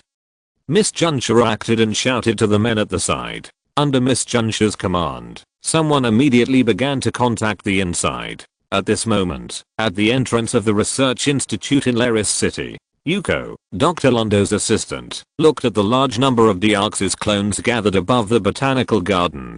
She seemed to have thought of something, and was a little anxious. Shouter, the basement door is open. A shout came from afar. Okay, I understand. After answering, Shota immediately looked at Zarshan, Aran, Zarozhi and others. Everyone, you can leave. Amidst Shota's shouts, the three of them and Zarshan looked at each other and nodded. Evacuate. Several people quickly ran over, heading straight towards Shota's location. And as several people left, a large number of Deoxys clones also flew out from doors, windows and other places. Water turtle, water cannon. Blocked by the water turtle's water cannon, Zarshan and others quickly entered the basement. Bang! As the door closed tightly, everyone couldn't help but breathe a sigh of relief. Although Deoxys shadow clone has no combat capabilities and will disappear under a strong attack. But I can't stand the number. After a while, everyone, led by Zio, arrived at the emergency exit of the basement. Creak. After gently opening a crack in the door, Xiaotang looked inside. Okay, it should be safe here. It turns out it's connected to a place like this. It seems like there's no problem now. As everyone was leaving, a figure wearing a white investigation uniform also trotted over. In front of everyone. Zio. Sister Yuko. Great, you're okay. After seeing that Zio was safe and sound, Assistant Yuko also breathed a sigh of relief. She was also worried that Deoxys would capture Superboy. Chapter 236, Fang Yuan's Crisis, Rayquaza's Irritation. Just when Zio and his assistant Yuko were happy to be reunited. At this moment, in Laros City, many people and wild Pokémon who had no time to take shelter were taken away one by the Deoxys clone. Outside Laros City. Please take a look. These are the lists of people who have not yet been evacuated after we checked their passports and there is no way to communicate with the inside. Due to the protective shield, Laros City has been completely isolated. At this moment. Understood. Seeing Superboy and Yuko on the list, Dr. Lundo couldn't help but look outside Laros City again, where Rayquaza was attacking the protective shield, a flash of worry flashing in his eyes. Seek help from the Alliance immediately and see if a champion or king can be sent to rescue Laros City. Dr. Lundo said solemnly. Okay, Dr. Lundo.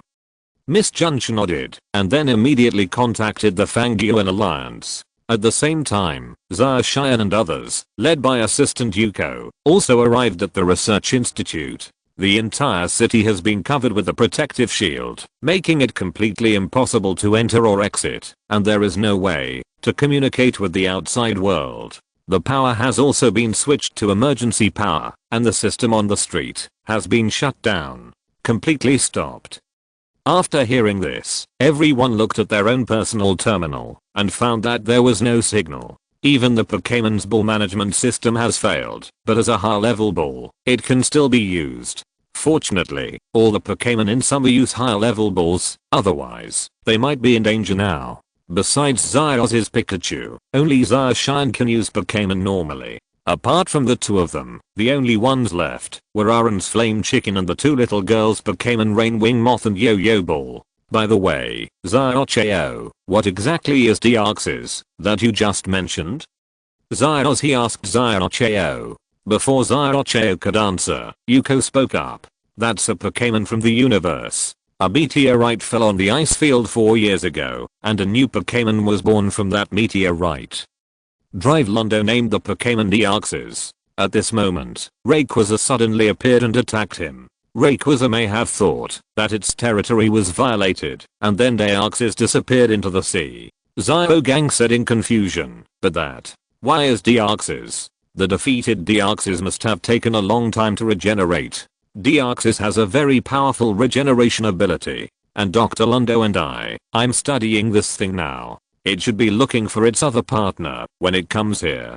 Miss Yuko explained to everyone. Looking at the video of the Arxes just now, Xiao Sheng said with some fear, then it will enter through the gap. Hearing this, the two little girls hugged each other in fear, and then became angry. Don't say such unfortunate words. At this moment, the vent suddenly made a noise, and the two little girls hugged each other in fear. Seeing this, Xiaozi and Aaron immediately came to the vent, and looked at the vent. After a while of shaking, the figures in the passage also appeared in front of everyone. It turned out to be two little guys, positive electric Pepe and negative electric Pepe. It turned out to be them. It scared the shit out of me.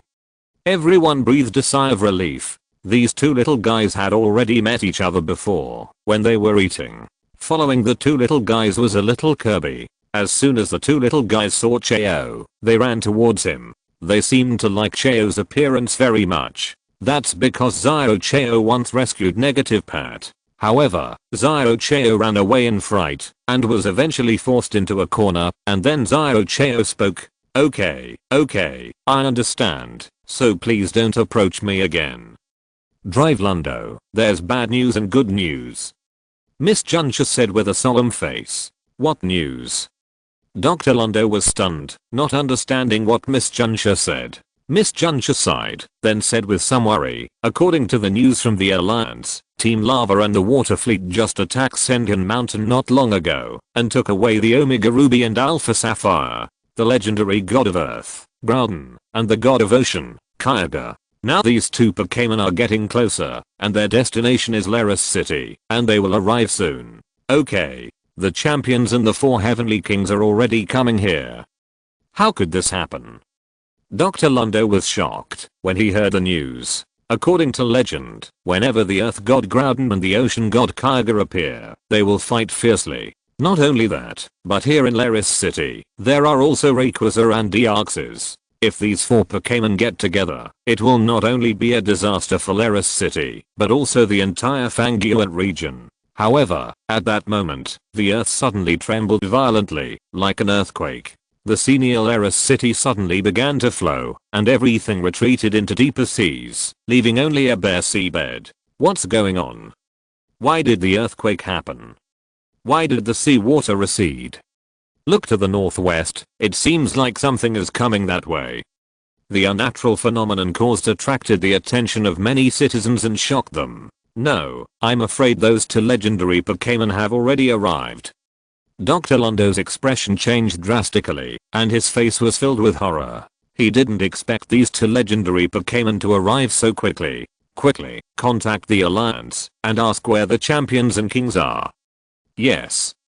Miss Junsha also knew that the situation was urgent and quickly contacted the Alliance. At this moment, the land in the northwest has been laid bare for thousands of kilometers. The terrifying temperature has caused all the water on the surface to evaporate into water vapor, and a large number of plants have withered.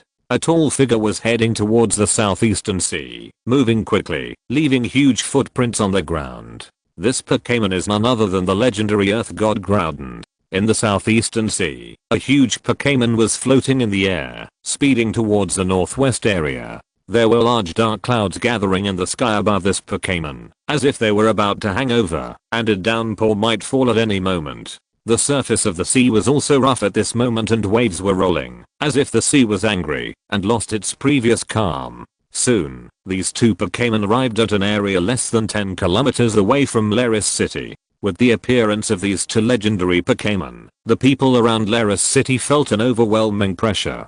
This was not a kind of psychological pressure, but an actual feeling of oppression that could be felt in the body, as if the sky was about to fall down. At this moment, Rayquaza, who was attacking the protective shield, also stopped. He could clearly feel 2 familiar auras rapidly approaching. Groudon, Kyogre, roar.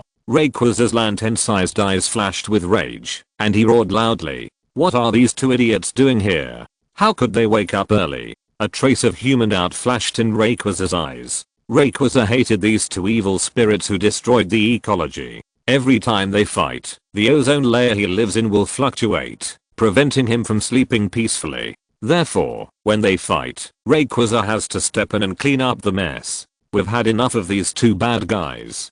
From ancient times to medieval times, to modern times, to 1,000 years ago. What time hasn't he come out to take charge of the situation? If they continue to fight, I'm afraid the entire planet will be destroyed. This was why Rake was always so upset. If you're listening to this novel on a channel other than Fanfic World, it means they downloaded and uploaded it without effort. We cordially invite you to visit our channel, Mundo Fanfic Novelos. There you'll find the original version of this story and you can explore many other novels of various genres. We're waiting for you to immerse yourself in a world of incredible novels. Chapter 237. Enemies are extremely jealous when they meet. In the sea not far from Kaiga, there is a ship floating on the water. At this moment, a middle-aged man wearing a blue turban was standing on top of it. He looked at Kaiga moving towards Leris City in the air, with a look of fanaticism in his eyes. Destroy it. Kaiga, turn this world into an ocean world. Ha ha ha. This person is Shu Wutong, the leader of the aquatic fleet. Shu Wutong held a blue orb in his hand, his face full of excitement. He will soon control Kaiga and turn the entire world into a vast ocean, completing his dream of many years. This feeling is so wonderful. Shu Wutong, stop it. Hand over the Alpha Orb. At this moment, a shout came from the distance and two figures quickly moved towards Shu Wutong's position. The two of them are none other than the four heavenly kings of the Fang Yuan Alliance, King Furan and King Genji. After learning that the lava team and the water fleet were attacking the sacred mountain to steal the orb, they quickly went to support them, and even went to the deep sea cave to check. But it was too late. Shu Wutong had already awakened Kaiga, so he arrived in such a hurry.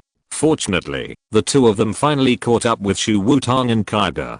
Shu Wutong did not respond to the two people's words, but still looked feverishly at Kaiga suspended in the air. What's going on? The two of them also discovered that there was something wrong with Shu Wutong's state at this moment, as if she had lost her mind and was controlled by something. King Furan set his sights on Shu Wutong and used mental power to investigate. She was a person with special abilities and relatively sensitive to mental power and superpowers. Shu Wutong's mental strength and physical fitness have improved greatly, but this improvement has surpassed Shu Wutong's vitality. If it lasts too long, Shu Wutong's life will be in danger. Power, it would be fine if the orb stayed with Shu Wutong, but if the orb left Shu Wutong's body, then Shu Wutong would definitely be in danger and would not even be able to survive for long. King Furan said with a solemn expression. Vitality overdrawn? King Genji was a little confused, but he reacted quickly and said, the first priority now is to stop Kaiga from going to Leris City to join Groudon. We must find a way to stop it. Yes.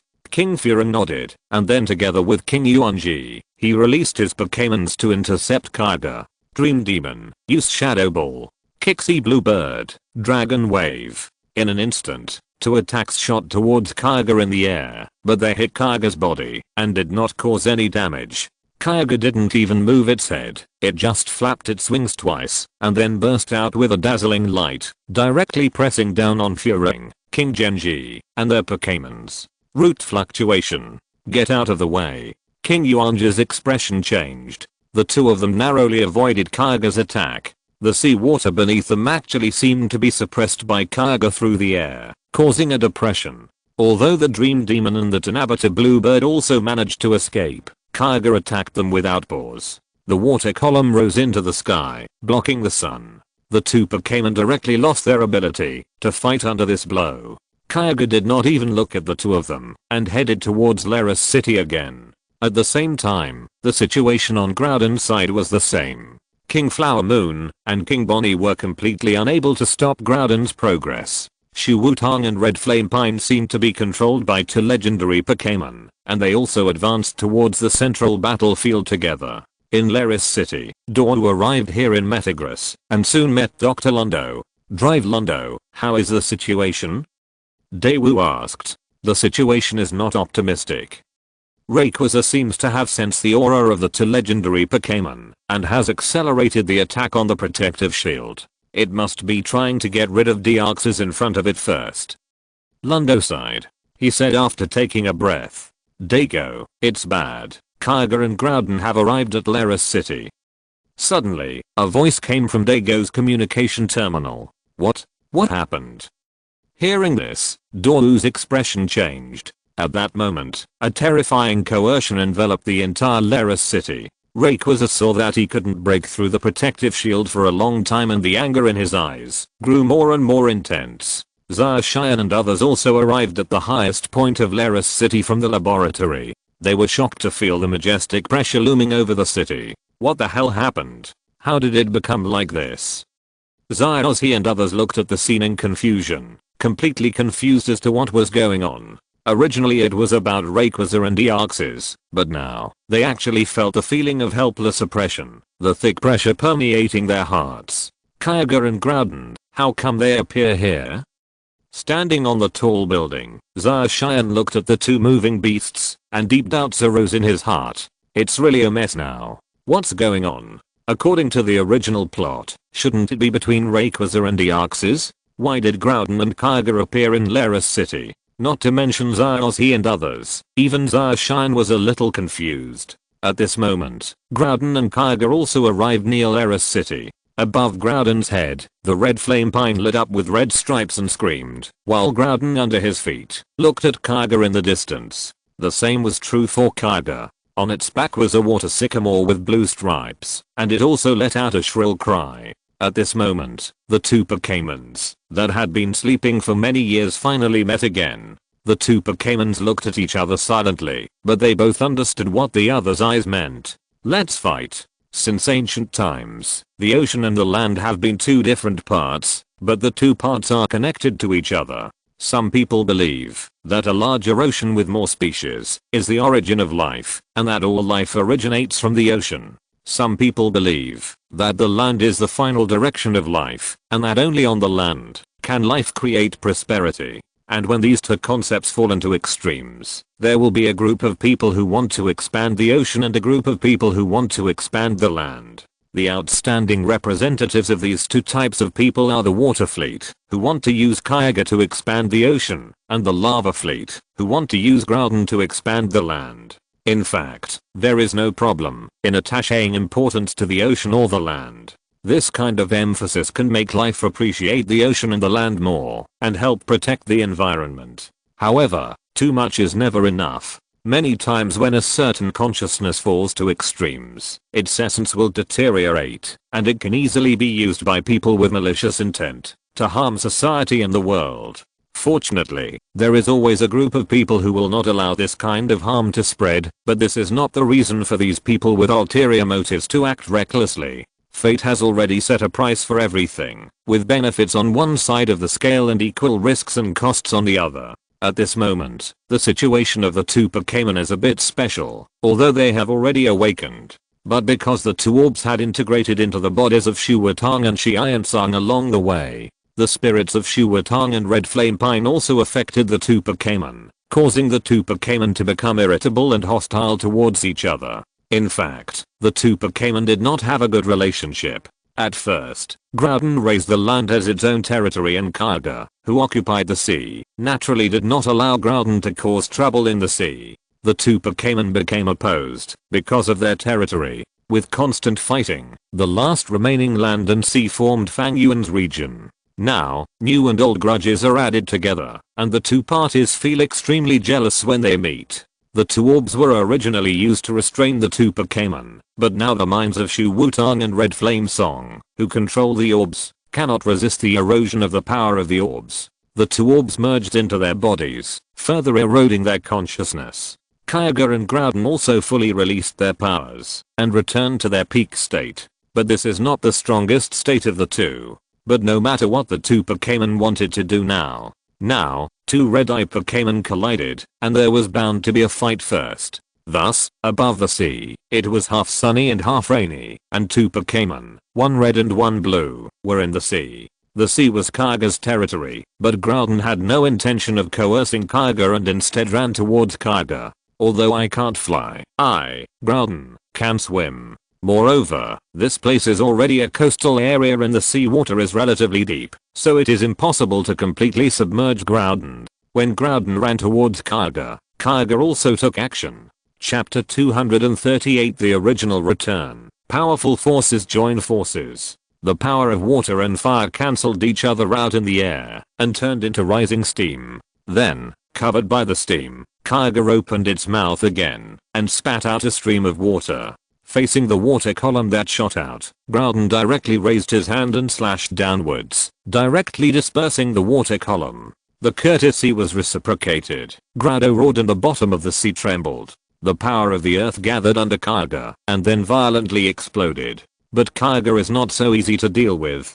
Kyogre's huge tail swung, the power of the sea was struck, and the power of the earth exploded. Even before they met, the two had already fought several times. The aftermath of the battle directly spread to Lerus City, causing extremely serious damage to the periphery of the city. The city residents standing on the lifeboat watched this terrifying power and cried out in fright for help. Even the two railway bridges crossing the sea through Lerus City were directly shaken by the aftermath of the battle. In Lerus City, the protective shield released by Deoxys was long broken. After sensing the two ferocious auras, Deoxys immediately ran away. This planet is really too dangerous. It was already difficult to deal with a single Rayquaza, but now two big stupids came out and came here to fight. This also made Deoxys feel a strong oppression. If he didn't run away, he might have to respond here again. He will definitely be back soon.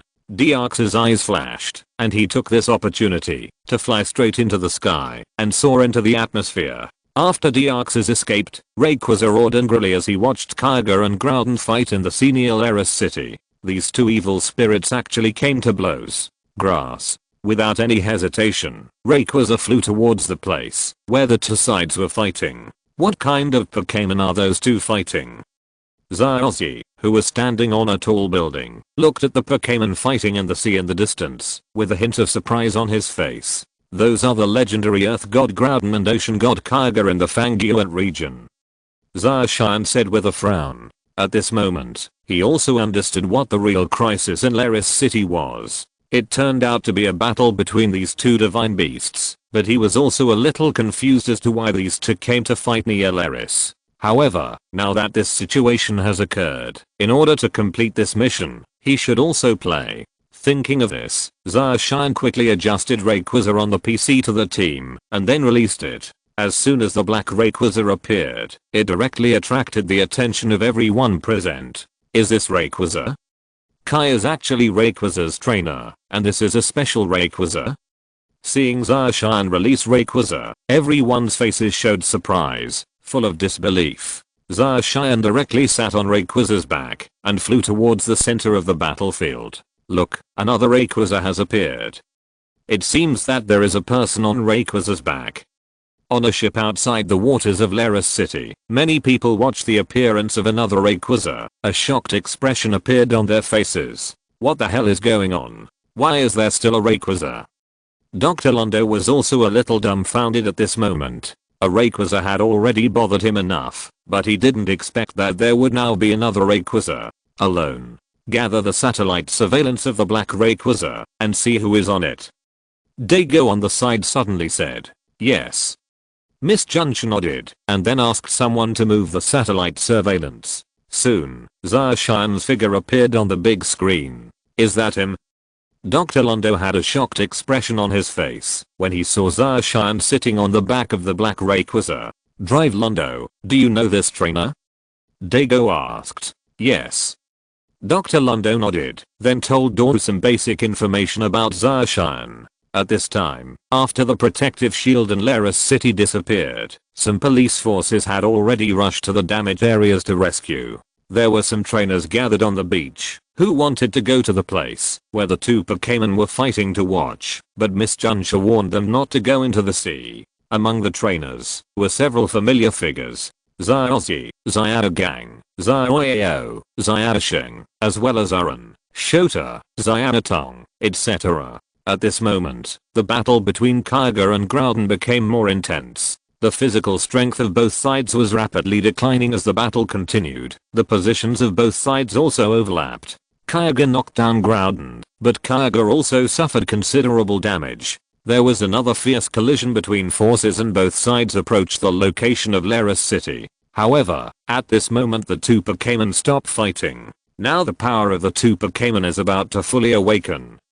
At this moment, the 4 heavenly kings rushed to Dago's side, looking at the Pokémon fighting not far away, with solemn expressions on their faces. At this moment, Dago also released Metagross and the 4 heavenly kings, to resist the aftermath that spread to Leris City. At this moment, Shu Wutong and Kai Yansang screamed, and the 2 orbs slipped out of their hands, and flew into the air, and the 2 of them immediately fainted, falling into the sea like tool men who had exhausted their tools. No one paid attention to Shu Wutong and Red Flame Pine. All eyes were fixed on the 2 Pokémon. The 2 Pokémon suddenly jumped up, and grabbed 2 orbs respectively. The 2 glowing orbs merged into the bodies of the 2 Pokémon. The 2 Pokémon shone with light at the same time. This is everyone's eyes widened. That's the light of evolution. The sky on one side was covered with dark clouds, a whirlwind howled, and thunderstorms fell chaotically. The sun turned into a fireball in the sky on one side, and the sky was dyed orange.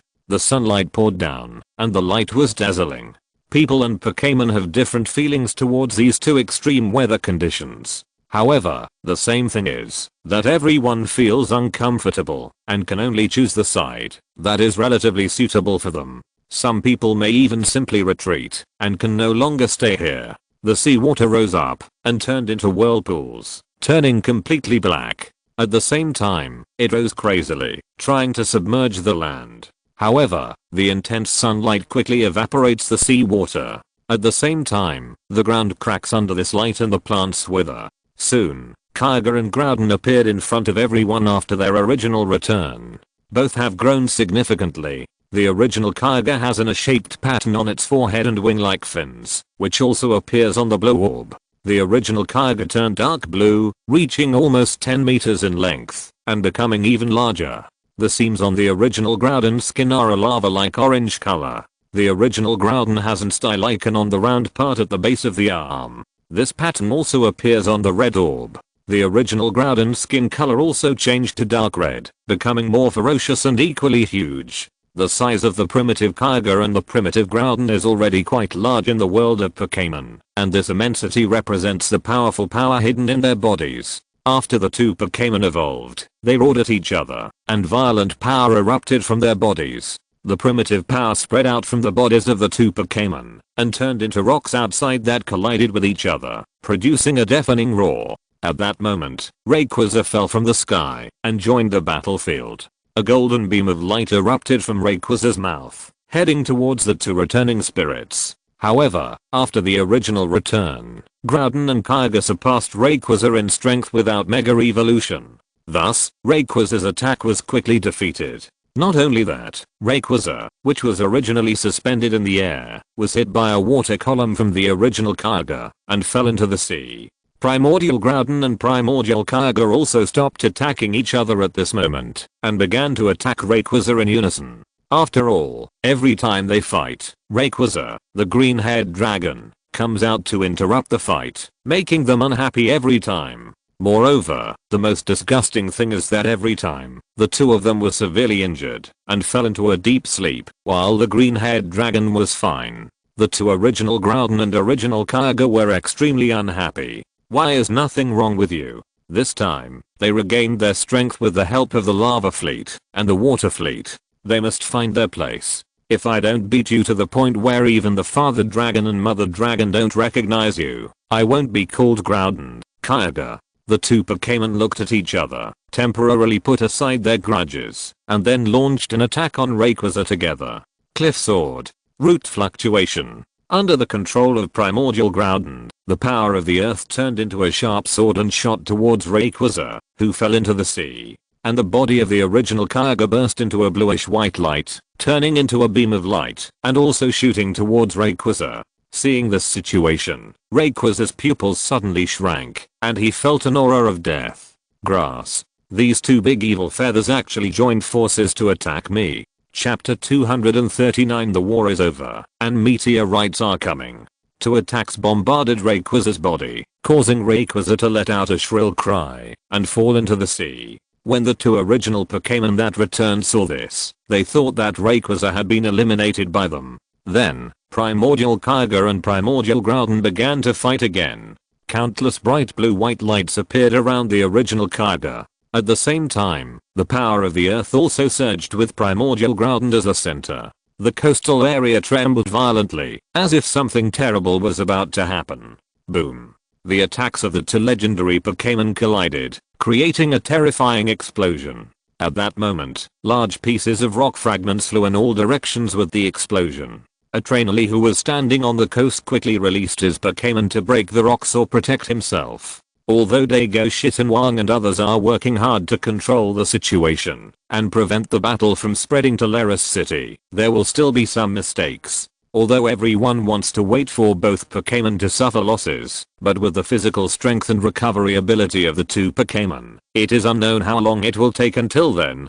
By then, it is possible that not only Leris City will be affected by the disaster. Moreover, with the two Pokémon joining forces, even Rayquaza was no match. Suddenly, a ray of light lit up from the sky, attracting everyone's attention. What kind of light is that? The light quickly approached the battlefield and enveloped the surroundings. Dago and others were on guard. The original Kyogre and the original Groudon, enveloped in light, became even more violent.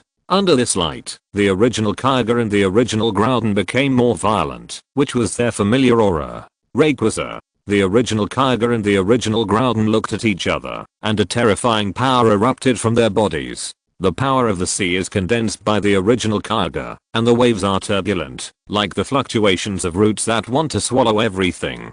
The power of the earth is mobilized by the original Groudon, and the earth is turbulent. Magma erupts from under the sea, dyeing the cliff sword in the sea red. At this moment, it was Zacian and his Rayquaza who burst out. Light in the sky. Although the levels of these two mythical beasts are not high, in the world of Pokémon, they have the advantage of priesthood, and are extremely powerful. Therefore, after Zacian arrived, he did not hesitate, and directly asked Rayquaza to make the finishing touch. Rayquaza directly mega evolved into Super Rayquaza in the light. Roar. The black Super Rayquaza, whose body was radiating light, burst out with an aura that was like destroying the world, and enveloped the two Pokémons. In an instant, the two divine beasts were hit by the attack of the black Super Rayquaza, and they suddenly let out shrill cries. Grass. Where did this black-haired dragon come from? The strength is actually stronger than that of the green-haired dragon. There was deep doubt in the eyes of the two mythical beasts, and they were both stunned. What's going on? At this moment, Rayquaza, who fell to the bottom of the sea, quickly recovered, and then rushed out of the sea. When he saw another Rayquaza, there was a hint of doubt in his eyes. Where did this black Rayquaza come from? And it actually has that special power. Rayquaza, destroy the light. Zacian, who was sitting on the black Super Rayquaza, ordered Rayquaza. The attack just now directly reduced the health of Primordial Kyogre and Primordial Groudon to a low point. One more hit can completely defeat them. Roar. Super Rayquaza roared, opened its mouth, and a golden beam of light quickly condensed, then threw out, and enveloped the two divine beasts. Bang! The destructive light accurately hit the two divine beasts, directly wiping out their last drop of blood, and losing their ability to fight. However, although the two mythical beasts lost their ability to fight, they did not become unconscious. But their breathing became weak, and they no longer had the energy to fight. The two Pokémon were submerged in the sea water, breathing heavily and with tired eyes. After exhausting their physical strength, the two legendary Pokémon no longer thought about fighting. Now they just want to find a place to sleep. It's so tiring. Then, two rays of light burst out from the two Pokémon. Two orbs flew out from the bodies of the two Pokémon and fell into the sea, and the two Pokémon also degenerated into their normal appearance. Rayquaza, who came out of the sea and soared into the sky, wanted to make a move, but was stopped by Rayquaza, who was sent to him by Zacian.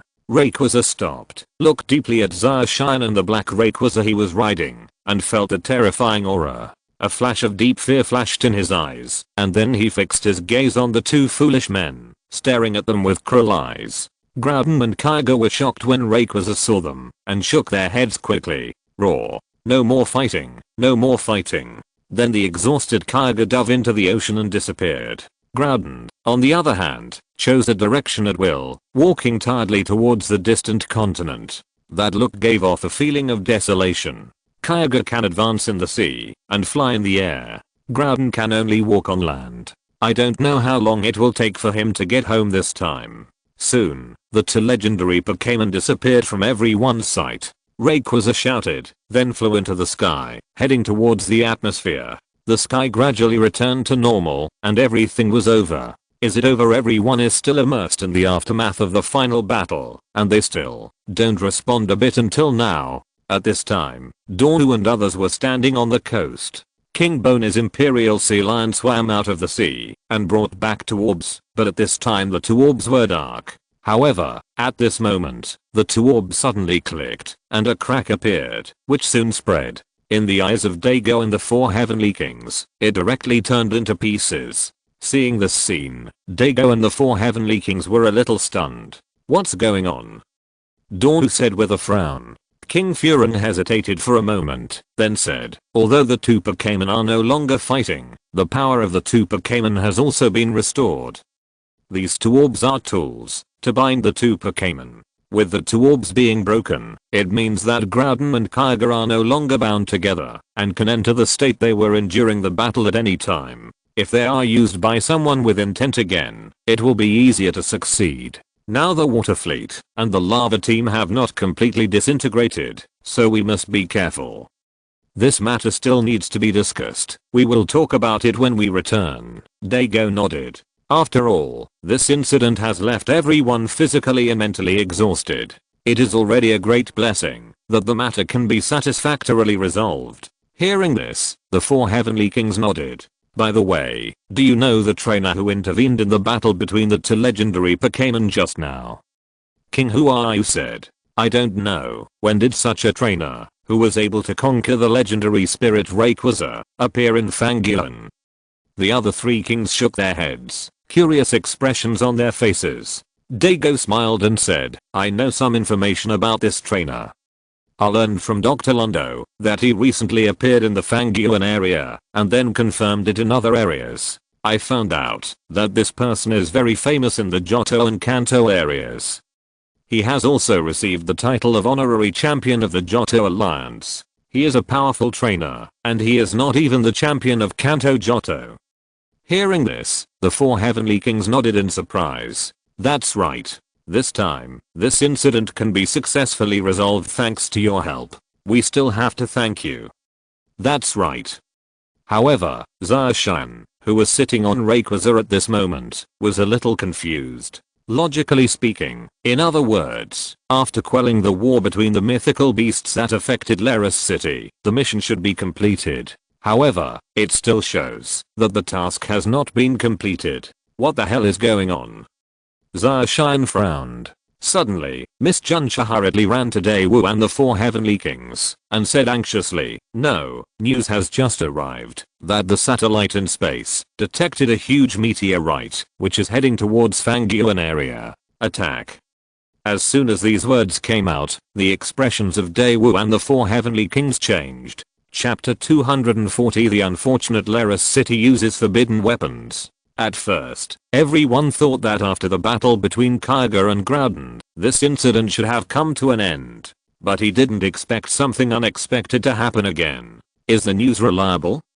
Dornu asked with a frown. The news came from the Green Ridge City Space Center. They said that the satellite in space detected a huge meteorite and it was heading towards us. They estimated that the location of the meteorite's final impact was at Leris City.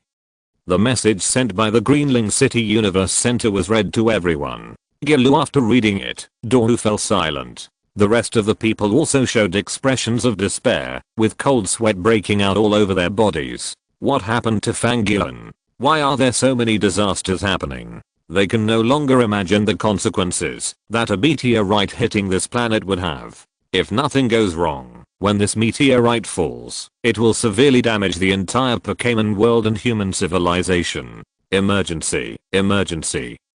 Please evacuate all personnel in Leris City. Please evacuate all personnel in Leris City.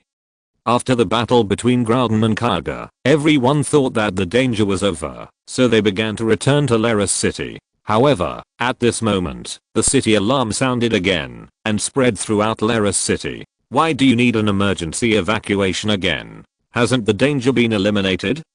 I don't know. You said it's day by day. How can there be so much danger? Also, haven't the league champions and the 4 heavenly kings already arrived in Laris City? What's so dangerous about this? Yes, they've been making noises all day. I don't know what the alliance is doing. Many people were a little dissatisfied when they did. I heard the announcement that they were about to evacuate again. After all, they had just returned to the city, but now they are being asked to evacuate again. I received urgent news from the Greenridge City Space Center that a huge meteorite is heading towards the Fanguan area. The place where it fell is Laros City. As soon as this announcement came out, all the citizens and trainers who were still in Laris City panicked. A huge meteorite is about to fall on Laris City? What the hell is going on? Suddenly, people were hurriedly fleeing across the bridge across the sea, on ships, and on trains. Brother Kai, what should we do now? Zyozzy and others who were still in the research institute also looked at each other in confusion. They didn't expect the crisis to occur again. At this moment, Zaoshan finally understood why the task was not completed.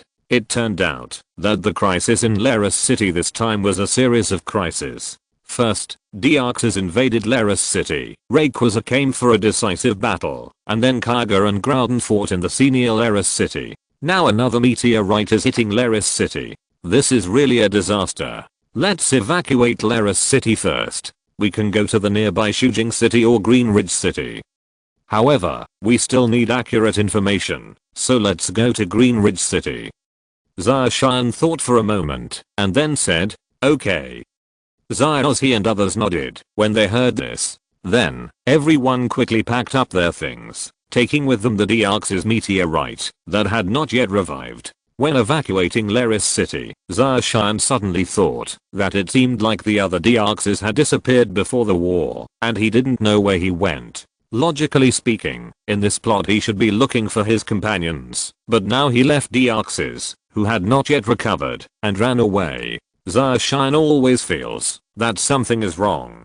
Greenridge City and Shujing City face each other across the sea, and the small island in the middle of the strait is Laris City. The two cities are not far from Laris City. Therefore, Zaoshan and his group quickly arrived at Greenridge City. At this moment, many scientific researchers gathered in the universe center of Greenridge City were here. The screen was showing scenes of the cold and dark universe. A huge meteorite crashes into the planet at an extremely fast speed.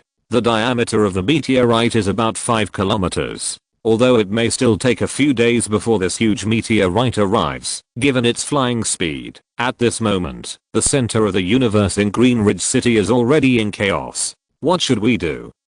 Dornu frowned. His thoughts were confused, and he didn't know what to do.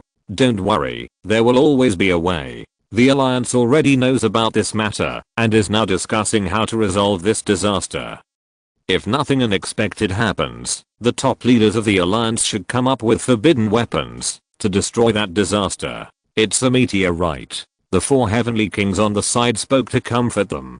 To be honest, they don't know what to do. This is no longer something that humans can accomplish. At this time, in a conference room at the headquarters of the Fanguan Alliance in Kaiao City, the senior executives of the Fanguan Alliance were holding an emergency meeting. The content of this meeting is to discuss a solution to the meteorite attack incident. Is the Fanguan area cursed? I believe everyone already knows the results of the calculation.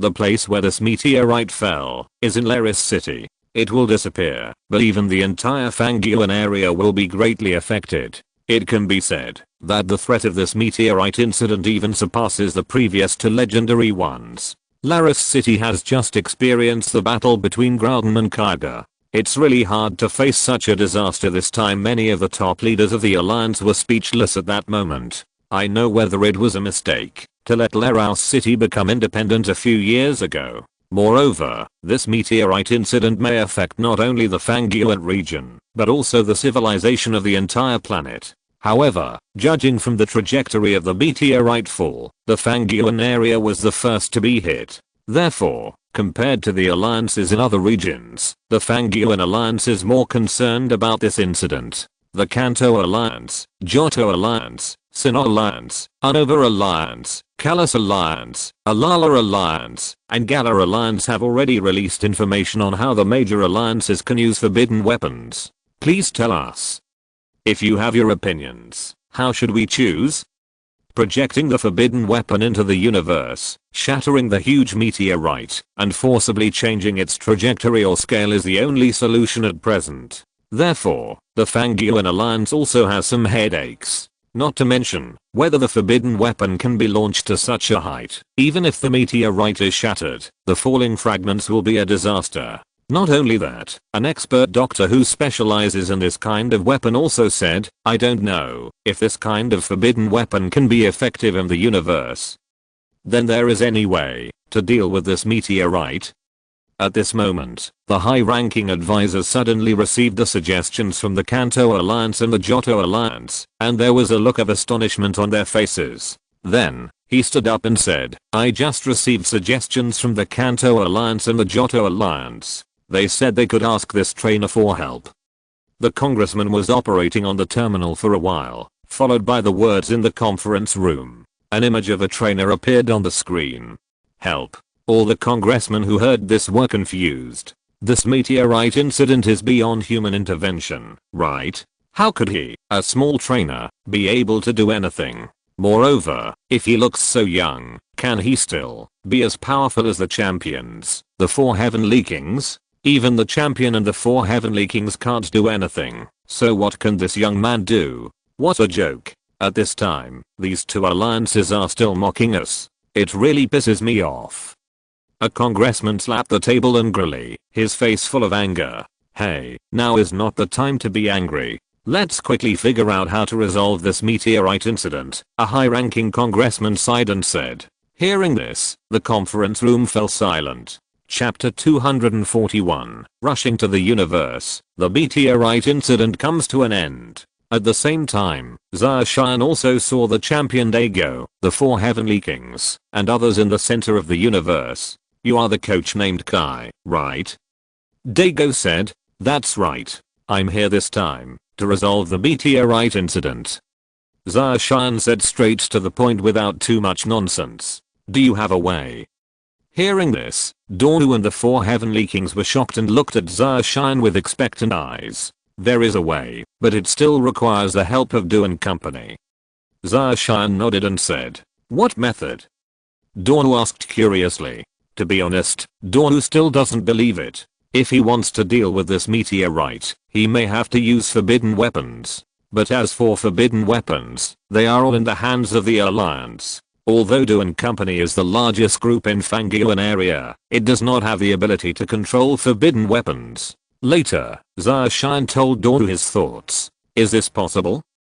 Dago also learned through Dunab that Zarshan was very powerful, but he still had some doubts about the method he mentioned. "Don't worry, your Duan group only needs to send me out and then leave everything to me," Zarshan said with a faint smile. "Okay, I'll get people to prepare immediately." At this moment, Dornu could only choose to believe in Zarshan. Soon, Dornu contacted Duan group and asked them to prepare immediately. About 2 hours later, Zarshan received the spacesuit sent by Devon Company and a satellite communication terminal, which allowed him to check the information of meteorites at any time. Speaking of which, the reason why Zarshan planned to do this was actually inspired by a short story about Pokémon generations in his previous life. In that short story, there was exactly this scene, where a trainer in a spacesuit, sitting on Rayquaza's back, shattered a huge meteorite that was heading towards the Pokémon world. Moreover, the meteorite incident that is happening now is very similar to the plot of that tale. Perhaps the person who caused this meteorite incident was probably the escaped Deoxys. Kai, we will let the center of the universe stop you from entering the surveillance screen. After all, if this kind of thing spreads, I'm afraid it will cause a huge commotion. Dago's voice came from the communication terminal. Okay.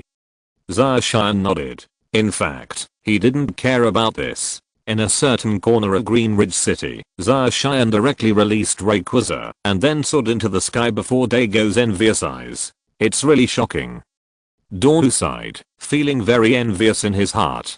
Being able to fly into the universe on Rayquaza and destroy meteorites is thrilling and exciting just thinking about it. Sitting on Rayquaza's back, Zacian felt the strong wind passing by, but he didn't feel anything in his spacesuit. After all, in the game, players can fly at high altitudes. Of course, you don't know what will happen when you leave the atmosphere. Maybe because there is no protection, the player will directly consume blood and slowly wait to die. The moment Rayquaza broke through the atmosphere and rushed into the universe, a reminder appeared in front of Zacian.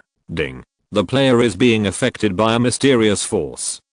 This message was similar to the feeling when going through the mysterious movie in Celeba's cabin, but because Zacian was wearing a spacesuit, there was no blood loss. This situation also made Zacian breathe a sigh of relief. Otherwise, if you start losing blood as soon as you leave the atmosphere and enter the universe, you are still playing tricks. Zacian looked at the route map displayed on the communication terminal and asked Rayquaza to fly in the direction of the mark. Soon after, Zacian and Rayquaza arrived at the closest location to the meteorite. Fangirl area, Greenridge City Space Center Observation Station.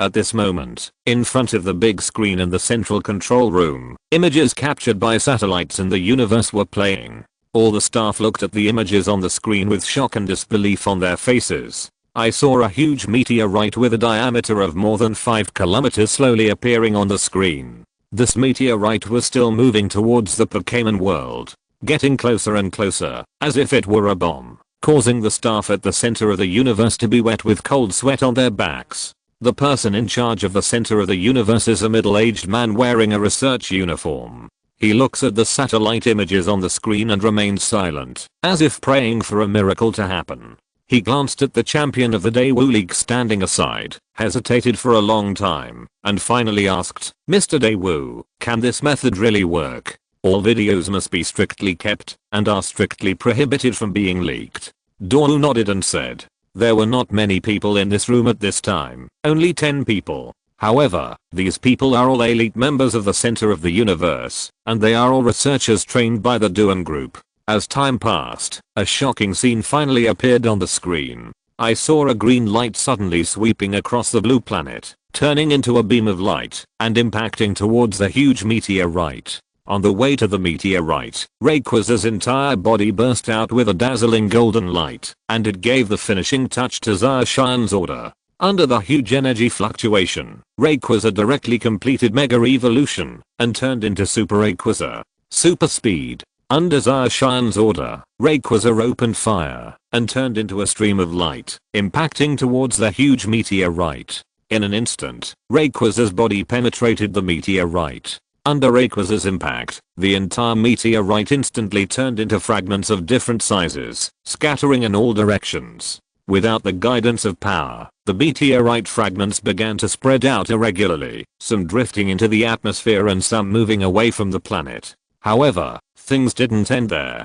After the meteorite shattered, a mysterious black triangle appeared, and then the black triangle quickly moved through space. Then, this black triangle turned into a Pokémon that Zacian was very familiar with. Deoxys. Zacian gently stroked Super Rayquaza, allowing it to launch an attack. The next moment, Super Rayquaza's entire body burst into a green light and rushed towards Deoxys. Boom. The light went out. Under such a fierce attack from Super Rayquaza, Deoxys' pupils suddenly shrank, and he felt a sharp pain coming from his body. Immediately afterward, his blood volume was completely emptied. He lost his ability to fight, his consciousness completely blurred, and he quietly floated in space. When Zacian saw this, he had no intention of subduing this Deoxys, because he knew that this Deoxys could not be subdued.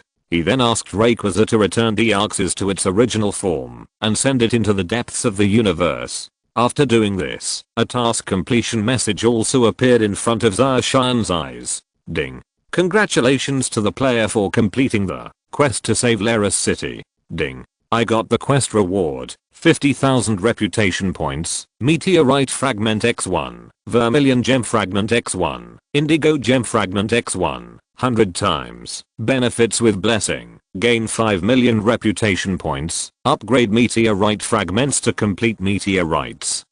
Upgrade Vermilion gem fragments to alpha gemstones, and upgrade indigo gemstone fragments to omega gemstones. Then, under Zarshian's command, Rayquaza began to destroy the remaining meteorite fragments to prevent them from falling into the Pokémon world. In the Green Ridge City Space Center, Dornu and others were relieved when they saw that the meteorite had been resolved. Although some minor accidents occurred, in the end the matter was satisfactorily resolved, which is really great. Great. Everyone in the central control room cheered. Half an hour later, the news of the disintegration of a huge meteorite approaching the planet and the universe also reached the hands of the Fangian Alliance's senior management, and the plan to use forbidden weapons was temporarily suspended. Subsequently, news of the end of the meteorite incident also reached people's ears, and everyone showed ecstatic expressions. This time, it is really a disaster. However, at the same time, countless forces began to frantically search for the reason for the disintegration of the huge meteorite. However, as the main person who resolved the meteorite incident, he had already disappeared into the Pokémon world. Chapter 242. In the first match of the semifinals, who gave you confidence? After the first 2 rounds of eliminations, most of the players have been eliminated. The remaining players are basically famous on the ranking list, and their strength can be said to be very strong. What's going on now is halfway through the championship. In the finals, there are 440 players left in the semifinals. So, who will advance to the finals? The host's voice sounded from the podium. At this moment, in the hall, the competition message also appeared in front of Zarshian. Ding. The semifinals are about to begin. Players are asked to choose Pokémon to compete. Then, a Pokémon selection light curtain appeared in front of Zarshian. In front of this light curtain, Zarshian was already very familiar with it. After looking at it for a while, he randomly selected 6 Pokémon from the full level Pokémon. This time, the Pokémon Zarshian chose to play with were Tyrannosaurus, Biting Landshark, Pikachu, Menace, Intelligent Frog, and Flame Bird. Ding. The match was successful, and we are about to enter the competition. Not long after selecting the Pokémon, a message appeared in front of Zarshian again. Soon, Zarshian was acquainted with the battlefield. The reason why Zarshian directly teleported back to the main world after settling the meteorite incident was because the tournament was about to begin. This time, the summer competition venue is an ordinary battle venue. There are only areas divided by white lines, which is also the fairest venue. There are 9 types of battle venues in total, excluding ordinary battle venues. The remaining venues are grass venues, water venues, ice venues, sunny venues, rain venues, sandstorm venues, rock venues, and the rarest sky venue. Zarshian's opponent in this game is a player named Hansi. The other party obviously knew Zarshian, so after knowing that his opponent was Zarshian, he seemed very excited. Hansi looked at Zarshian and said with a smile, "I didn't expect that my opponent in this match would be the famous guy. Although your Pokémon level is very high, I will definitely win this match today. It's high." It is indeed an advantage, but it is not guaranteed that I will win with a high level. I'm ranked 342 on the ranking list, and I have not seen your name in the top 500 on the ranking list.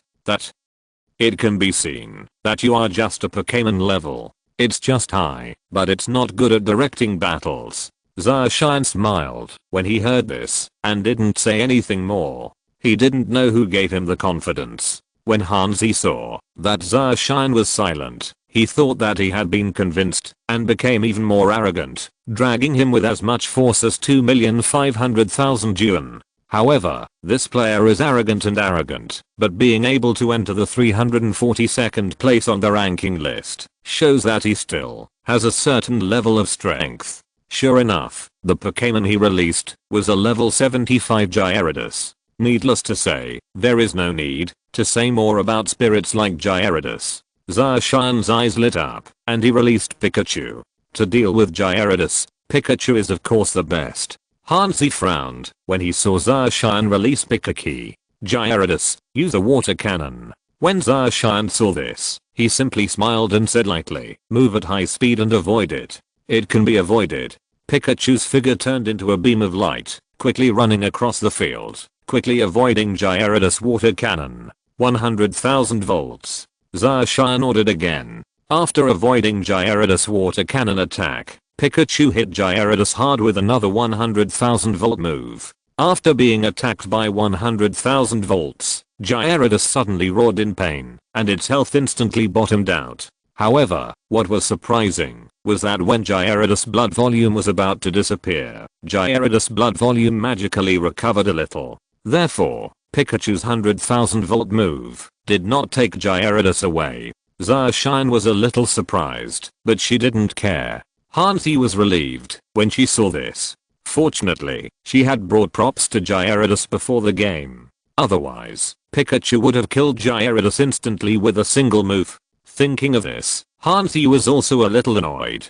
Judging from the situation just now, this Pikachu was of a very high level. Moreover, the special attack is also ridiculously strong, and it actually causes such strong damage. Hansi's expression was extremely ugly. Damn it, Gyarados, use the lightning bolt of destruction. Zacian's expression remained unchanged, and he said lightly, Pikachu, lightning ball. He was still condensing the destructive light energy. He rushed forward. When he was very close to Gyarados, Pikachu also condensed a ball of golden light on his tail and threw it straight towards its face. Boom. The golden ball of light bombarded the Gyarados, directly dissipating its condensed destructive light energy. The Gyarados body was also blown away by the explosion. This time, Gyarados has no items to restore its health and has completely lost its ability to fight. Ding. Gyarados has lost its ability to fight. Please ask player Hansi to replace the Pokémon. Hansi frowned upon seeing this, and after hesitating for a moment, he decided to eliminate the Pokémon that was going to attack. End. Charizard.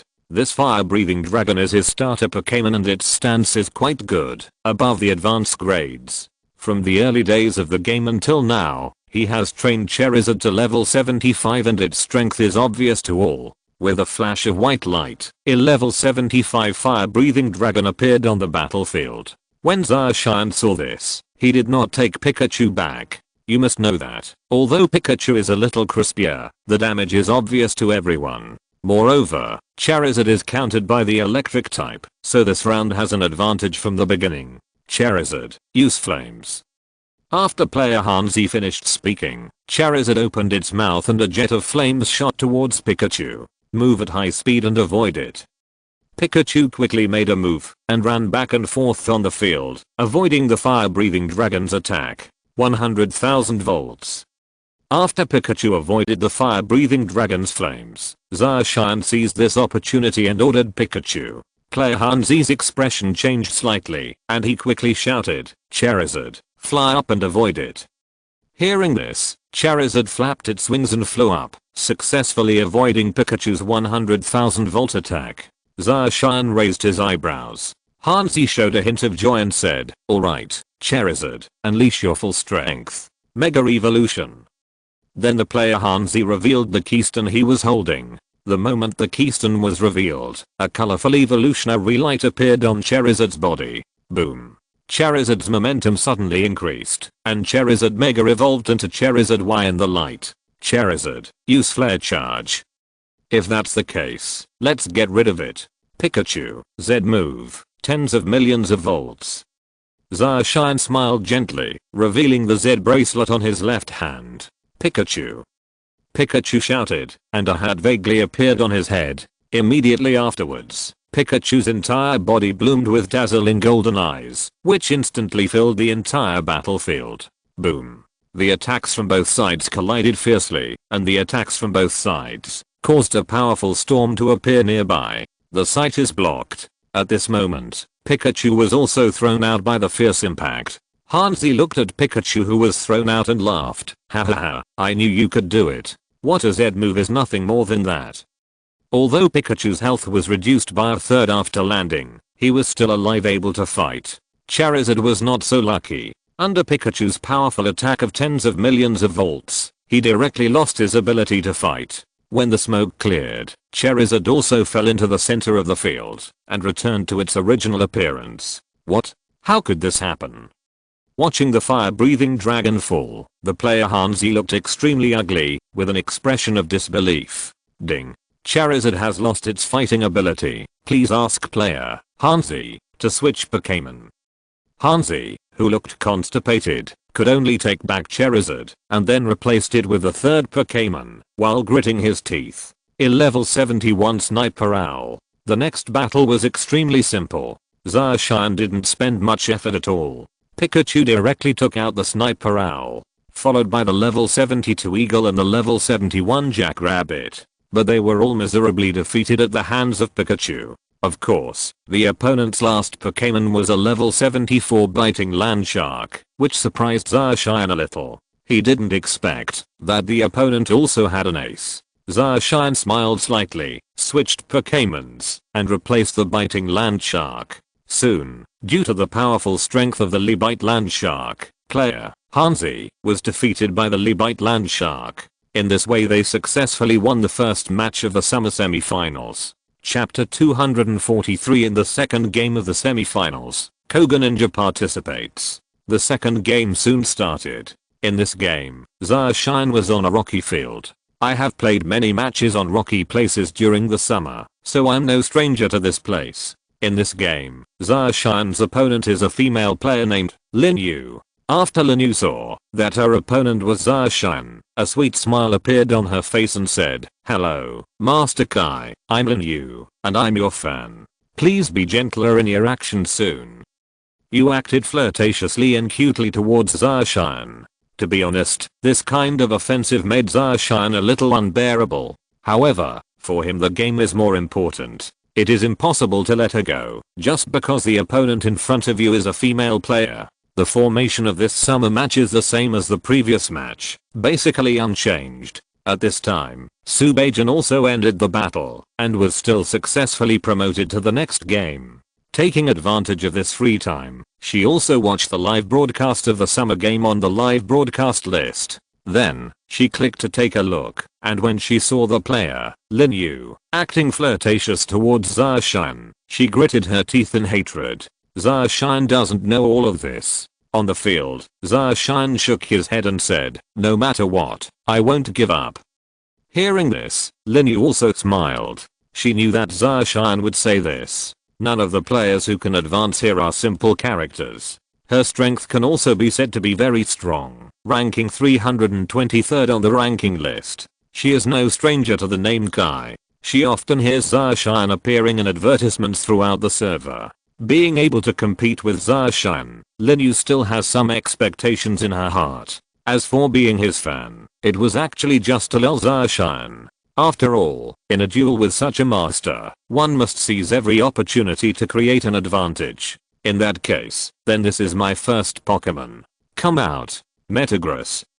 Lin Yu chuckled, and then released her first Pokémon. It's a level 73 Metagross. At the same time, Zacian also released his first Pokémon. Flame Bird, come on. There was a flash of white light, and a large bird covered in flames appeared on the field. What kind of Pokémon is this? Seeing the Firebird, Lin Yu had a look of surprise in his eyes, and asked with confusion on his face. Flame Bird, the legendary Pokémon. Zacian said with a smile. The red god is really not arrogant at all. Even the legendary Pokémons appeared. Lin Yu also smiled bitterly when he heard this. At this moment, the players who were watching the live broadcast of the summer match had shock on their faces. I'm so confused. Is this a legendary Pokémon? What a shame. I didn't expect the red god to send out a legendary Pokémon. Legendary Pokémons. I don't know what to do next. Will the next game be played? In the live broadcast room, the players were discussing. And then the battle also began. Metagross, be mentally strong. Lin Yu directly gave the order. If her guess was correct, the rare and unknown Pokémon in front of her should be a fire and flying element Pokémon. Being restricted in terms of attributes, this battle was extremely unfavorable to Metagross, and Lin Yu could only let Metagross face her head-on. However, in a head-on battle, although Metagross is known as a quasi-god, there is still a certain gap between it and the real legendary Pokémon. Moreover, the level of all the Pokémons on the field in the summer is at its maximum. Compared to the Flamebird, Metagross is far behind, and it is difficult to compete with it. Therefore, Linyu was extremely frustrated by the following situation. The Flamebird endures it, and throws out flames. Zacian said lightly. A powerful mental force hit the Flamebird, and the Flamebird directly resisted it, and its volume, the blood volume, was reduced by a quarter. Then, the Flamebird spewed out a pillar of flame light, accurately hitting the Metagross suspended in the air. This move of the Flamebird directly reduces Metagross's health to a residual state. It can be defeated with a single casual hit. Linyu felt a little anxious when she saw this. Even if it loses the game, it can't be this ugly, right? So, she quickly ordered Metagross, mental strength. Since mental strength is a special mental attack, it comes invisibly, and she doesn't know how to dodge it. Therefore, the Flamebird directly resisted this mental attack again, and the Flamebird's blood volume also decreased a lot, leaving only half. Spurt flame. Zacian said lightly. Subsequently, the Metagross, which only had a trace of blood left, was directly taken away by the Flamebird. Ding. Metagross has lost its fighting ability. Ask player, Linyu, to switch Pokémon. Linyu took a deep breath, and released the second Pokémon. Level 71 Bangula. Zacian raised his eyebrows when he saw Bangula appear, and then replaced the Flamebird. In a flash of white light, Menace appeared on the scene. Zacian naturally knew that the Flamebird's attributes were restricted by Bangula, so he directly put on Menace, whose attributes restricted the opponent. Seeing this situation, player Linyu showed a wry smile and said pitifully, Kai-Shen really doesn't give me any way to survive. Zacian smiled lightly and said, the game is a game, naturally I don't want to let him go. Bangula, use the sharp stone to attack. Linyu directly ordered the attack. Save it. Zacian smiled slightly and said. Bangula threw a huge stone, but Menace withstood it unharmed. Charge, Shushutel. After hearing Zacian's order, Menace quickly headed towards Bangula and quickly launched an offensive. During this period, although Linyu asked Bangula to counterattack, due to Menace's powerful blood recovery ability, it basically did not cause any damage. Under Menace's offensive, Linyu's Bangula quickly lost its fighting ability. Linyu's third Pokémon is a level 72 Jenga. As soon as Jenga stepped onto the stage, it disappeared from the field. Menace, water flow ring. Zacian raised his eyebrows and asked Menace to use the water flow ring. Although the water flow ring is not a defensive trick, its effect is much better than the defensive trick. Soon after Jenga disappeared, it directly appeared in front of Menace. He then launched an attack on Menace. However, as soon as Menace's blood volume was consumed, it was directly restored by the effect of the water flow ring. This situation also gave Linyu on the opposite side a huge headache. How on earth are we going to fight this? The opponent is so disgusting that he doesn't even lose blood. Jenga, hypnosis. Linyu gritted his teeth and said bitterly. However, Zacian didn't care about this and said with a smile, Mysterious Guardian. A protective barrier composed of mysterious power was condensed in front of Menace, so Jenga's hypnosis did not work at all. Under the consumption of Menace, Jenga's health was getting lower and lower, but Menace was still at full health, making Linyu look extremely ugly. Soon, Jenga lost its fighting ability under Menace offensive. Linyu's fourth Pokémon is a level 74 Dragon. Kuala-Long's strength is still relatively strong. After all, as a quasi-god, he can't do without any strength. To be honest, Kuala-Long's blood volume is still relatively thick, but it is still no match for Menace. Not even 5 minutes after he entered the field, he came out again. The fifth Pokémon is a Lucario. Seeing this, Zacian replaced the Flamebird on the field again. Afterwards, under the control of his attributes, Lucario sadly left the stage. Red God, the Pokémon I played last is my trump card. I hope you will use the strongest Pokémon to fight me. Linyu looked at Zacian and said in an extremely sincere tone. At this point in the game, he also knew that he basically had no chance of winning this game. Judging from the previous battles, although the summer Pokémons had a bit of blood taken away, none of them fell at all. When Flamebird fought Lucario, it directly used Yuki to restore its health to 3/4 of its health, so it was still in good condition. Hearing this, Zacian nodded and said, okay.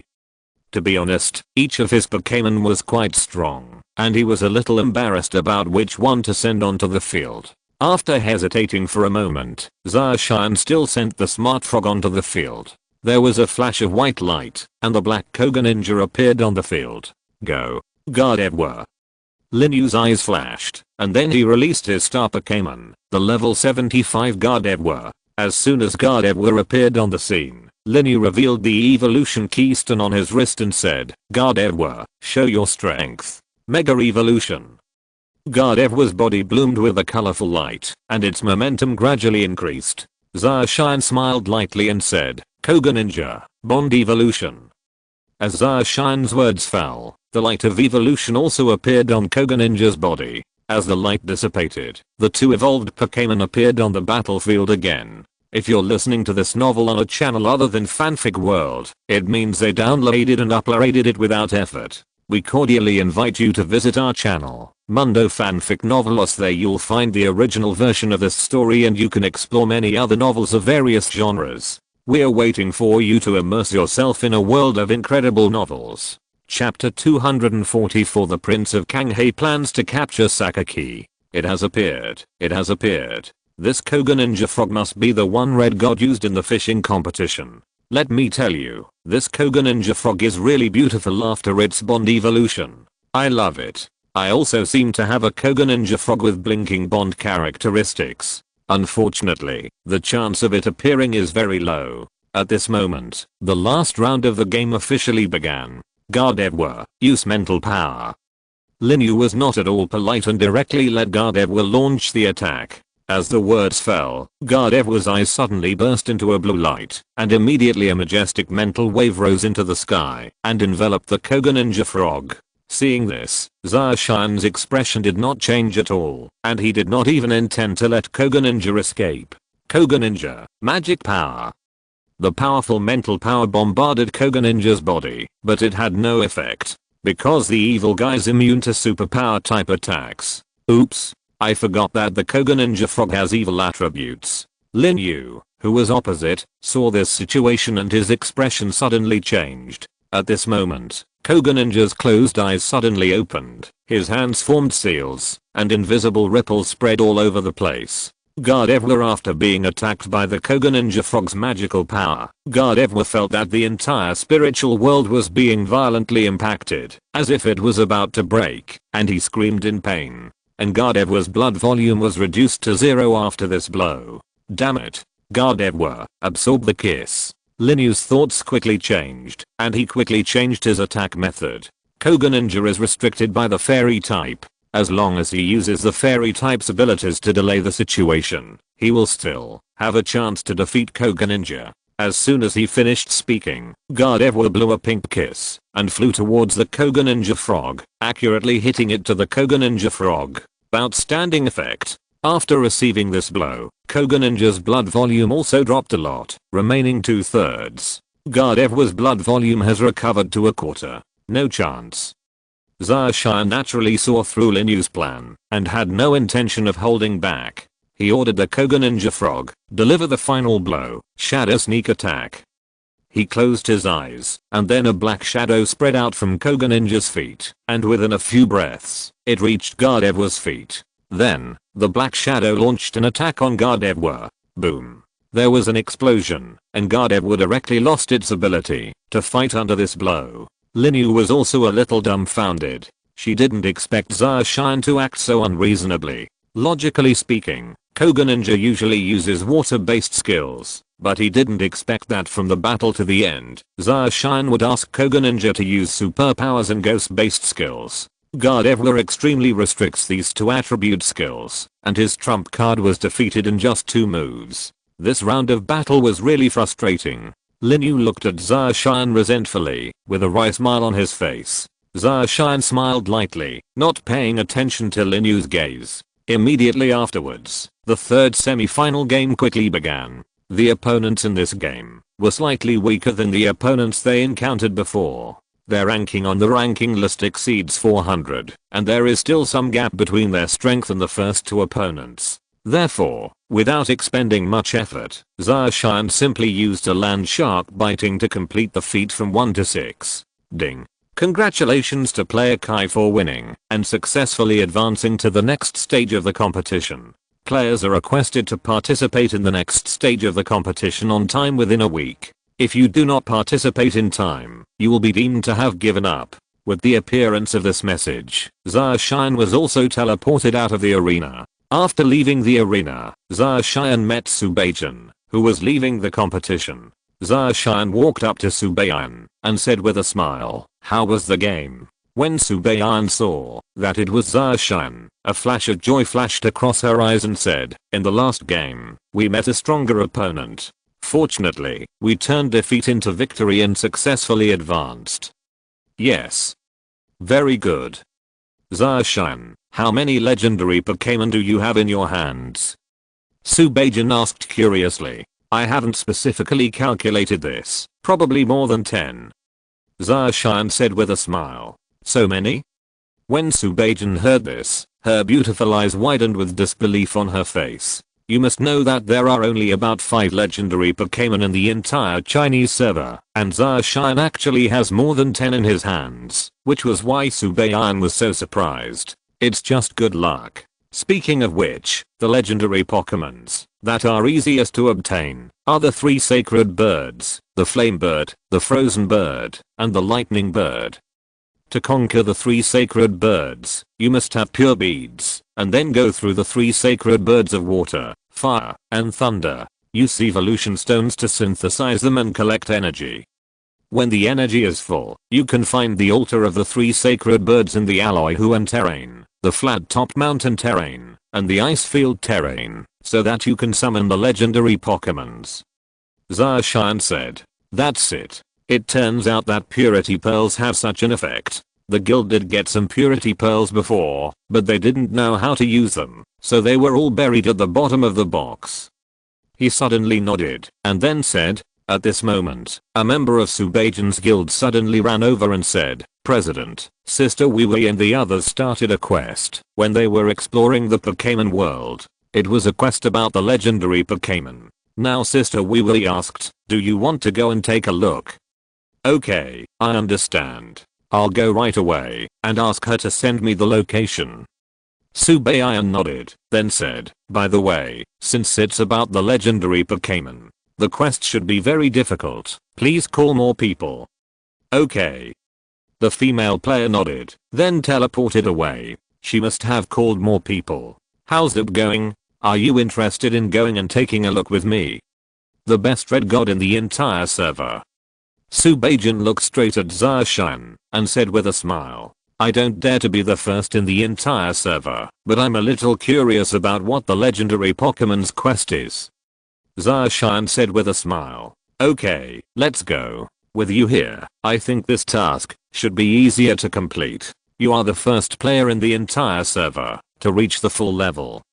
Subajan smiled gently and then pulled Zarshan into the team. Then, Zarshan and Subajan teleported to the Peerless Fenghua Guild. Entering the Peerless Fenghua Guild, Zarshan looked at the city-like buildings in front of him with a surprised expression on his face. Your guild looks like a small city. It's quite amazing. Zarshan exclaimed. Of course, it took us a lot of effort to build this guild base. Subajan said proudly. Later, Zarshan walked into the guild hall under the leadership of Subajan. President, you are here. Except for those who are still participating in the competition. Everyone who can participate in the mission is here. At this moment, the vice president of the Peerless Fenghua Guild, also known as Sister Vivian, said the female player Vivian. At this moment, there are more than 10 female players standing in the hall. This is the combat power that the Peerless Fenghua Guild can now use. After all, although the Peerless Fenghua Guild is one of the largest female player guilds in the national server, it also needs manpower in other areas. For example, the construction of guild buildings, the exchange of guild resources, and the breeding of Pokémons in the guild all require manpower. Therefore, there are several different groups in the Peerless Fenghua Guild, and the ones appearing here now are all the battle groups of the Peerless Fenghua Guild. These people are basically the high-level combat power of the Peerless Fenghua Guild, and they are also one of the main combat forces for completing tasks. Wee, what quest did you trigger? Subajan asked curiously. The task we encountered this time is to help Prince Kanghe find the Sea Temple. After completing the task, we will get a Pokemon egg to find the water people. I really can't figure out what the connection is between the water people and Prince Kanghe, and what Prince Kanghe is like. So, it's still a bit difficult to complete this task. Vivian said helplessly. Prince Kanghe? Zacian was a little surprised when he heard the mission introduction. He didn't expect them to trigger this mission. Zacian, do you know? Seeing Zacian's expression, Subajan said with some expectation. Actually, this Prince of Kanghe is a fantasy Pokemon called Manaphy. This is a record I found during a previous mission. As for Manaphy, there are some legends in the Sinnoh and Fangyoan regions, Momenton said. Sinnoh region and Fangyoan region. Hearing this, everyone in the hall was stunned. Seeing their expressions, Zacian was a little confused and asked, "You don't know? That's not right. Although the Kanto region and Johto region have only just opened now, these two regions should also be related to the Sinnoh Fangyoan region. The information is correct. Although we know these two areas, we have no way to go to the Fangyoan and Sinnoh areas. If we don't have enough reputation, we can't start the quest in these two areas." Bayan said with a bitter smile. The other female players nodded. Hearing this, Zacian also reacted and then thought that the value of his reputation might have exceeded the sky. This is why he can trigger plots and tasks so easily. Where did you trigger the quest? Zacian asked. In Kuai City in the Kanto region, I met an Interpol called Handsome Guy. It seemed like they were investigating a pirate group. Vivian thought for a moment and said, "That's it. Let's go to the Pokémon world and take a look." Zacian said with a smile. "Okay, I'd better go to Deadly City to see if I can find any clues." Subajan nodded, agreeing to Zacian's suggestion. Later, Vivian brought everyone into the player team. The team size this time is quite large. Counting Zacian, Subajan, Vivian, and others, there are a total of 12 players. Kanto region, Kuai City. Zacian and his party appeared at the Pokémon Center in Deadly City. Let's look for clues separately now. Subajan said. Okay, if there's any news, let me know in the team channel. Vivian said. Immediately, the 12 players split into 4 groups and scattered around to ask for information. Subajan, Zacian, and Vivian were in one group. At this moment, they arrived at a cafe where Vivian had previously triggered a quest. Did you meet a handsome guy in this cafe?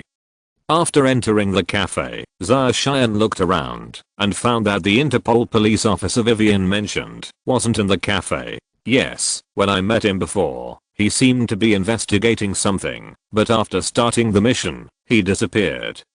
Vivian said. Just as Zacian and the others were searching for the Interpol named Pretty Boy in the International Police Underground base in Kuai City, Pretty Boy was staring at the big screen in front of him with a serious expression. The whereabouts of Team Rocket's leader, Sakaki, are unknown. Team Rocket controls the underground society in the Kanto area and is suspected of poaching and illegal trafficking of Pokémon. We have successfully investigated their main source of income, gambling. We also confiscated the Pokémon they kidnapped. Based on our intelligence, they also attempted to take over the Shirauf company. However, witnesses said that their plan was foiled. A man in a black suit and sunglasses. A middle-aged man took out a stack of paper documents and said to the policeman named Handsome Boy, "Can we get information about Chief Sakaki from the arrested Team Rocket members?" The handsome boy asked with a solemn expression as he looked at Sakaki's photo on the screen. Unfortunately, these people won't reveal Sakaki's next plan. They're also very loyal to Sakaki. But even if they knew, they wouldn't be willing to provide us with information. He shook his head and said helplessly, "What kind of charming leader is he? Sakaki?" The handsome boy stretched out his right hand and touched his chin, whispering to himself, "Sir, we found Sakaki's location." At this moment, a policeman sitting in front of the computer suddenly turned around. "Where is he?" the handsome boy quickly asked. "Jiwon Jim." Hurry up, run to Jiwajim. Arrest Sakaki. The handsome boy gave the order without hesitation. Yes. Soon, all the international police in the base were dispatched and rushed towards Joban City. When the international police arrived at Joban City, it was already nighttime. A large number of heavily armed police officers have surrounded the Viridian Gym. There were even armored vehicles parked outside the Viridian Gym. Split into 3 teams and wait for orders. The handsome man walked up to the police officers in formation and gave them the battle plan. Yes. The heavily armed police officers replied in unison, and then they split into 3 groups and lurked outside the Viridian Gym. Stay alert, the opponent is an experienced trainer. The handsome boy stood outside the gate of the Viridian Gym and said to the team members beside him with a solemn expression. Soon the operation to arrest Sakaki began. The police who surrounded the Gym Viridian, with the help of the Pokémon, opened the doors in all directions of the Viridian Gym in less than a moment, and entered without problems. However, when the police entered the Viridian Gym, and searched for a while, they found no one. The Changban Gym was already empty. At this time, the handsome boy also arrived at the Viridian Gym arena. He checked the situation in the arena, and found that the traces of the battle had not been cleaned up, and were still very new. They should have appeared recently. Damn it, let him run away. The handsome boy cursed bitterly and helplessly asked everyone to leave. At this moment, on a small hill outside Joban City, a middle-aged man wearing a black trench coat looked at the brightly lit Viridian City at the foot of the mountain and calmly said, Team Rocket will never fail. All Pokémon exist, only to be used by Team Rocket. The young man put on his hat and slowly walked into the distance. Chapter 245 Meeting Xiao Gang again. Xiao's situation. President, we've heard about the guy from Interpol called Handsome. It seems that he's now in Joban City. It seems that he's arresting Sakaki, the leader of the Joban Gym. Unfortunately, he failed just now. In the team's chat channel, news from other people suddenly came in. Arrest the gym leader, Sakaki?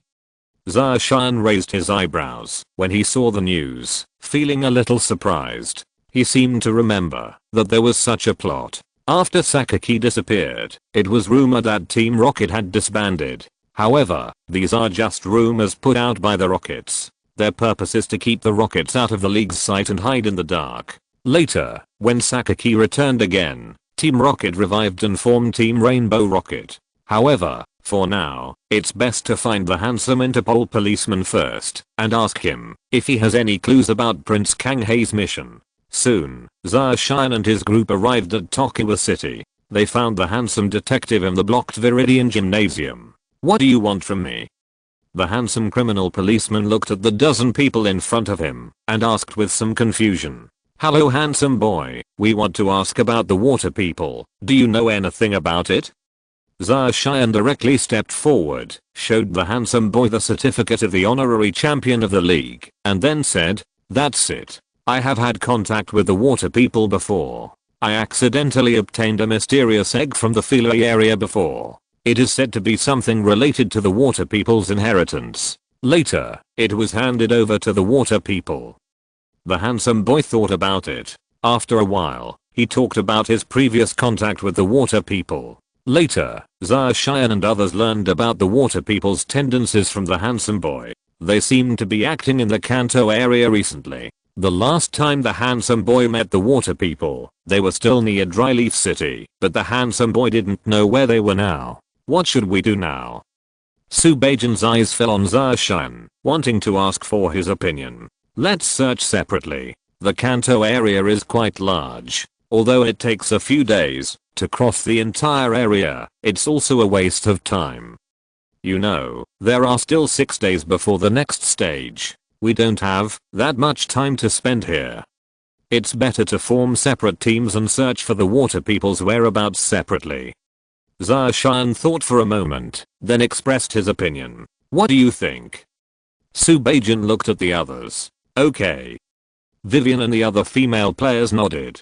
The team is still the same as before, consisting of Zarshan, Subajan, and Vivian. Afterwards, the 3 teams dispersed and headed to other cities in the Kanto region to look for traces of the water people. Zarshan, where are we going now? Subajan asked. Vivian at the side also looked up. Let's go to Nibby City and take a look first. Since the other two teams went south and east, then we'll go north. Zarshan was silent for a moment and then said. The reason why Zarshan decided to go to Nibby City was because he remembered that Prince Kanghei's plot seemed to have happened when Zaozi was competing against the development zone. Besides the 8 famous cities with gyms, the Kanto region also has many other cities, and buildings like the Battle Development Zone are among those cities. Zarshan actually remembered that there seemed to be a battle pyramid in a small town near Nibby City, but he still had to ask which city it was in. Coincidentally, when the three of them arrived at Nibby City in Zarshan, they discovered that Xiao Gang had returned to Nibby Gym. Xiao Gang, why are you back? Aren't you still in Fangyuan area? When Zarshan saw Xiao Gang, he was also a little surprised. He didn't expect Xiao Gang to return to Nibby City so quickly. Kai, where have you been? You left without a word. You've disappeared all the way from Leris City. When Xiao Gang saw Zarshan, his face also showed a surprised expression. Xiao has already participated in the KIO tournament in Fangyuan area. Unfortunately, he was still a little short of winning the KIO tournament championship. In the end, he lost the competition because of the venue. I have been depressed for many days, but now I have cheered up and began to prepare again for the battle in the open area. Then, Xiao Gang told Zarshan what happened to them in the recent period. Second place in the KIO conference, Xiaozi has made great progress.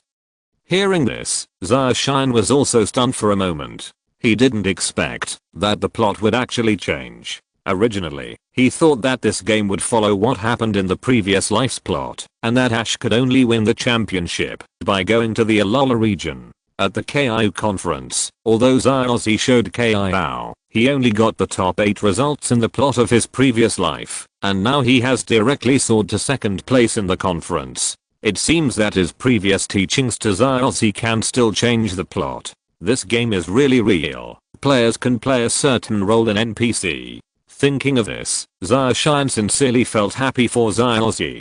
Zarshan, do you know the coach of Dark Grey Gym? At this moment, Subeijin and Vivian looked at Zarshan in surprise. Judging from the conversation just now, Zarshan not only knew Xiao Gang, but also the relationship is still very good. Although they had challenged the Dark Grey Gym before, the person they fought against was not the real gym leader Xiao Gang, but a middle-aged man who seemed to be Xiao Gang's father named Wunang, who was extremely powerful. Many players felt frustrated here and complained about where the former gym coach Xiao Gang had gone. In fact, what the players don't know is that Xiao Gang's strength is even stronger than Wunang's. You know, Xiao Gang was once Kai's mentor, so how could his strength be worse? Yes. Zarshan nodded and then briefly spoke to the two of them. Xiao Gang, have you ever encountered a circus? Zarshan asked. Yes, Xiaozi is in the circus now. I took advantage of this time to return to Nibby City to take a look. Is something going on? Xiao Gang asked. Hearing this, the three people in Zarshan looked at each other with a flash of joy in their eyes. If nothing unexpected happens, that circus might be the water people they are looking for. Xiao Gang, when are you coming back? Take us there with you. Zarshan said. Okay. Xiao Gang nodded. At the same time, Subeijin also sent a message in the chat channel that he had found clues and called the other two teams to return. Shabby City is a small city not far east of Nibby City. Under Xiao Gang's leadership, the three of them also found the city where the circus is located. In an open space in Shabby City, there are several large-sized water balls floating in the air, with many aquatic Pokémon swimming inside. This is one of the circus performances. There were many spectators watching this scene. Their faces showed expressions of astonishment, and then they cheered. Chapter 246 Mana Physeg, People of the Water. After the performance, Zarshan and others, led by Xiao Gang, came to the backstage of the circus and saw Xiaozi and others who were helping out. Brother Kai, you have returned to Guandu. Xiaozi said with some surprise when he saw Zarshan. Yes. Zarshan nodded and then asked, how is Xiaozi's record in the development zone? Very good. Zarshan praised. Brother Kai, who are these two senior sisters around you? Zyos, he asked curiously. Friend. Zaoshan said casually. Hello, Zyosy, you can call me Fengling, she is Vivian. Subajan also stepped forward to introduce herself. At the same time, she was a little surprised that Zaoshan had such a good relationship with these NPCs. You know, in the world of Pokémon, if you want to have a good relationship with an NPC, the first thing you must do is to have a very high reputation value. The second is to help him complete the task. In this case, you can improve your favor with the NPC. This will also trigger other tasks. Sister Fengling, Sister Vivian, I'm Xiaoyao. I'm Xiaosheng. The two brothers, Xiaoyao and Xiaosheng, also followed Xiaozi and Xiaogang to the Kanto area. Xiaoyao is here to participate in various magnificent competition celebrations held in the Kanto area, while Xiaosheng accompanies his sister. In addition, I want to travel to the Kanto region, increase my knowledge, and prepare to become a trainer when I turn 10. ZOZHI, are you making new friends? While everyone was talking, a woman dressed in performance clothes walked over and said in surprise when she saw some new faces. Ah, Miss Guangmei, long time no see. After Xiaogang saw the woman, he ran over and took the hand of the woman named Guangmei. Xiaogang, are you back? Miss Guangmei awkwardly took his hand and waved with a smile. Okay, don't disturb Sister Guangmei, she still has a performance. Xiaosheng walked over, grabbed Xiaogang's ears, and dragged the nympho Xiaogang away mercilessly. Guangmei, where are you? Let's go, the next performance is about to begin.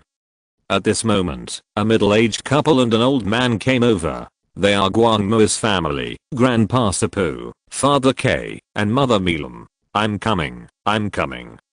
Hiromi replied, then turned to Xiaozi and the others and said, since they are friends, Xiaozi, take them to the room to sit first, on the stage. Later, Zaoshan and others followed ZOZHI, and others to the RV behind. Zaoshan also saw a container in the RV, which contained a Pokémon egg. Unlike ordinary Pokémon eggs, that egg looked transparent, and the orange thing in the middle looked like an egg yolk. If Zaoshan guessed correctly, this Pokémon egg should be the Prince of the Sea, Manaphy. Guangmei's family is very hospitable. After their performance, they warmly entertained Zaoshan and the others. At this moment, a naughty swimming farad ran out of the carriage holding the container, but ran into Xiaoyao who was running back to the carriage. Inky Weasel was startled, slipped and fell, and then the container fell into Xiaoyao's arms. What kind of Pokemon is this egg? Xiaoyao was very curious about this egg. However, at this moment, a man dressed as a clown came over and snatched the container from Xiaoyao's hand. Mr. Jack. Xiaoyao was stunned for a moment when he saw Mr. Jack. He didn't say anything, but handed the egg to Yankee Weasel again and pointed in Hiromi's direction. Zaoshan also noticed the situation here and then signaled to Subajan and Vivian, walked over, and said with a smile, I think you are protecting this egg. He told me that you came from the Philly area. I think you should know me. Zaoshan looked at the clown in front of him with a smile. According to the information I received from the handsome guy before, Mr. Jack dressed as a clown in front of me as a ranger from the Philly area. Before Zaoshan, he helped people from the Ranger Alliance in the Philly area, so the Ranger Alliance was still very friendly to Zaoshan. That's it. The clown was silent for a moment, nodded, and said, hello, Kai, I'm Jack Wall. I've heard of you. Thank you for your help in the Philly area. It's really great. I'm going to trouble you. Okay, can you tell me the specific situation? Zaoshan said with a smile. By the way, doesn't the Ranger Alliance usually operate in the Fial region, Almir region, and Oblivia region? Why did you come to the Kanto region? This is Manaphy's egg. It was snatched away by the big pirate group in the hands of Ghost Jalubu and is now preparing to cooperate with Guangmei's family to return the Pokémon eggs to a specific location. Is it the Sea Temple? Perhaps I can be of help too. I can stop the ghost pirates' pursuit for you and escort them to the Sea Temple during your mission. You really know about Manaphy. Looking at Summer, Later, Cheyenne and Jack gained some information and learned more about the plot. After that, Cheyenne explained the situation to Subajan and the other two and asked the remaining two teams to come as quickly as possible. I had an amazing dream yesterday. At noon, when a group of people were sitting together to eat, Zioyao suddenly said, "What dream?" Hearing this, everyone looked at Zioyao in surprise. Cheyenne, Subajan, and Vivian also looked over together. I saw a Pokémon I've never seen before, and a temple-like place in the sea. I swam there with many aquatic Pokémons, and then woke up. I really want to go there and see it. Zioyao said with a longing face. It's just a dream. How can there be buildings in the sea? Ziosheng waved his hand and said very realistically. However, after hearing this, the Guangmui family fell silent, seeming to be debating whether to tell the whole story. Cheyenne also noticed that the atmosphere at this moment was a little subtle and said with a smile, "Don't worry, Zioshi and the others are not bad people. Just tell them if you have anything. Don't believe it, then look at this." Then, Cheyenne took out the obtained sapphire from the backpack and showed it to everyone. Actually, if we really count, he should be considered a member of the Kyaga bloodline and also a water people. The sea god Lugia, the ocean god Kyaga, and the sea prince, to a certain extent. Actually, there are still some connections. This is what Cheyenne guessed through the conversation with Jack and some plots he knew from his previous life. And just as he guessed, the Hiromi family all had surprised expressions on their faces after seeing him take out the alpha sapphire. This is an indigo gem. You're also a water people.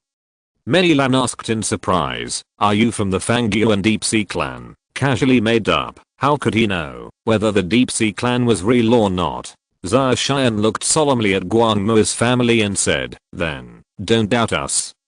Did Zioyao get your approval? Guangmui muttered to herself, I had the same dream as me. Water people are very rare now. I never expected to see you again, although they are not of the same bloodline. Sipu sighed. What Zioyao dreamed of must be the temple built by the water people before. Water people will see the temple in their dreams. Milan said in surprise. Is it a memory engraved in the blood? It's really magical. Subajan and Vivian became more and more interested in this task. They are also looking forward to the sea temple they talk about. After all, the girls are full of curiosity about these magical things. Xianagang sighed. Could it be that Zioyao is also a water people? Sure enough, as a descendant of the same race, I can't hide it from you. Our trip this time is to find Yakisha, the temple of the sea. The sea temple, the location of the sea crown. Cheyenne fell into deep thought. Here we go.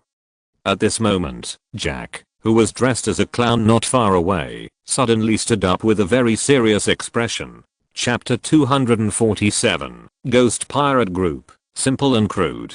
Suddenly, a roar of an engine was heard in the distance. Immediately after, several helicopters roared in that direction. It's a helicopter. Zios, he exclaimed. When Cheyenne saw this situation, he already knew in his heart that these people should be here to grab the Pokémon eggs. Everyone, get back in the car. They're here to steal Manaphy. Jack shouted with a solemn expression. Beijun, Vivian, it's too late to wait for them to come now. You guys go protect them first, and I'll stop these people. Cheyenne turned to the two of them and said, okay. Subajan and Vivian nodded and then ran towards the carriage. At this moment, Cheyenne released Menace and ordered, Menace, water cannon, shoot down the helicopter. After the words fell, Menace condensed a water ball and then turned into a powerful water column, heading towards attack the helicopter in midair. Boom. The water cannon accurately hit the leading helicopter, causing it to disintegrate in midair. 4 or 5 pirates immediately flew into the air. Hiss. What a terrifying combat strength.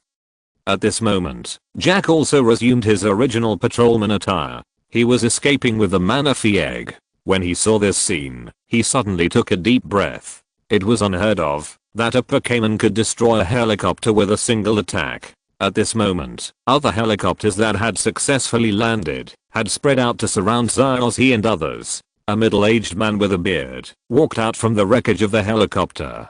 He was very strong and was unharmed, even if the helicopter crashed just now. This person is the leader of the ghost pirate group, Ghost Jalubu. Damn boy, you actually destroyed one of my uncle's helicopters. Jalubu said through gritted teeth. Zarshan took a look and found that the equipment of this pirate group was quite good. After being knocked down, they were unharmed and still maintained a certain level of combat effectiveness. He even surrounded Zyozzy and everyone, preparing to violently snatch the eggs. Fortunately, due to Menace delay, these pirates were unable to advance. Boy, get out of my way quickly. This uncle is the man who wants to become the king of the sea. Jalubu felt a little anxious when he saw Menace blocking his way and was unable to break through for a while. Zarshan shrugged and calmly said, Ghost Pirate Group, right? It's a coincidence that none of you can leave today. He spurted out a stream of water, then raised his tail and hit Jalubu hard. HMPH. You're still far behind compared to my strength.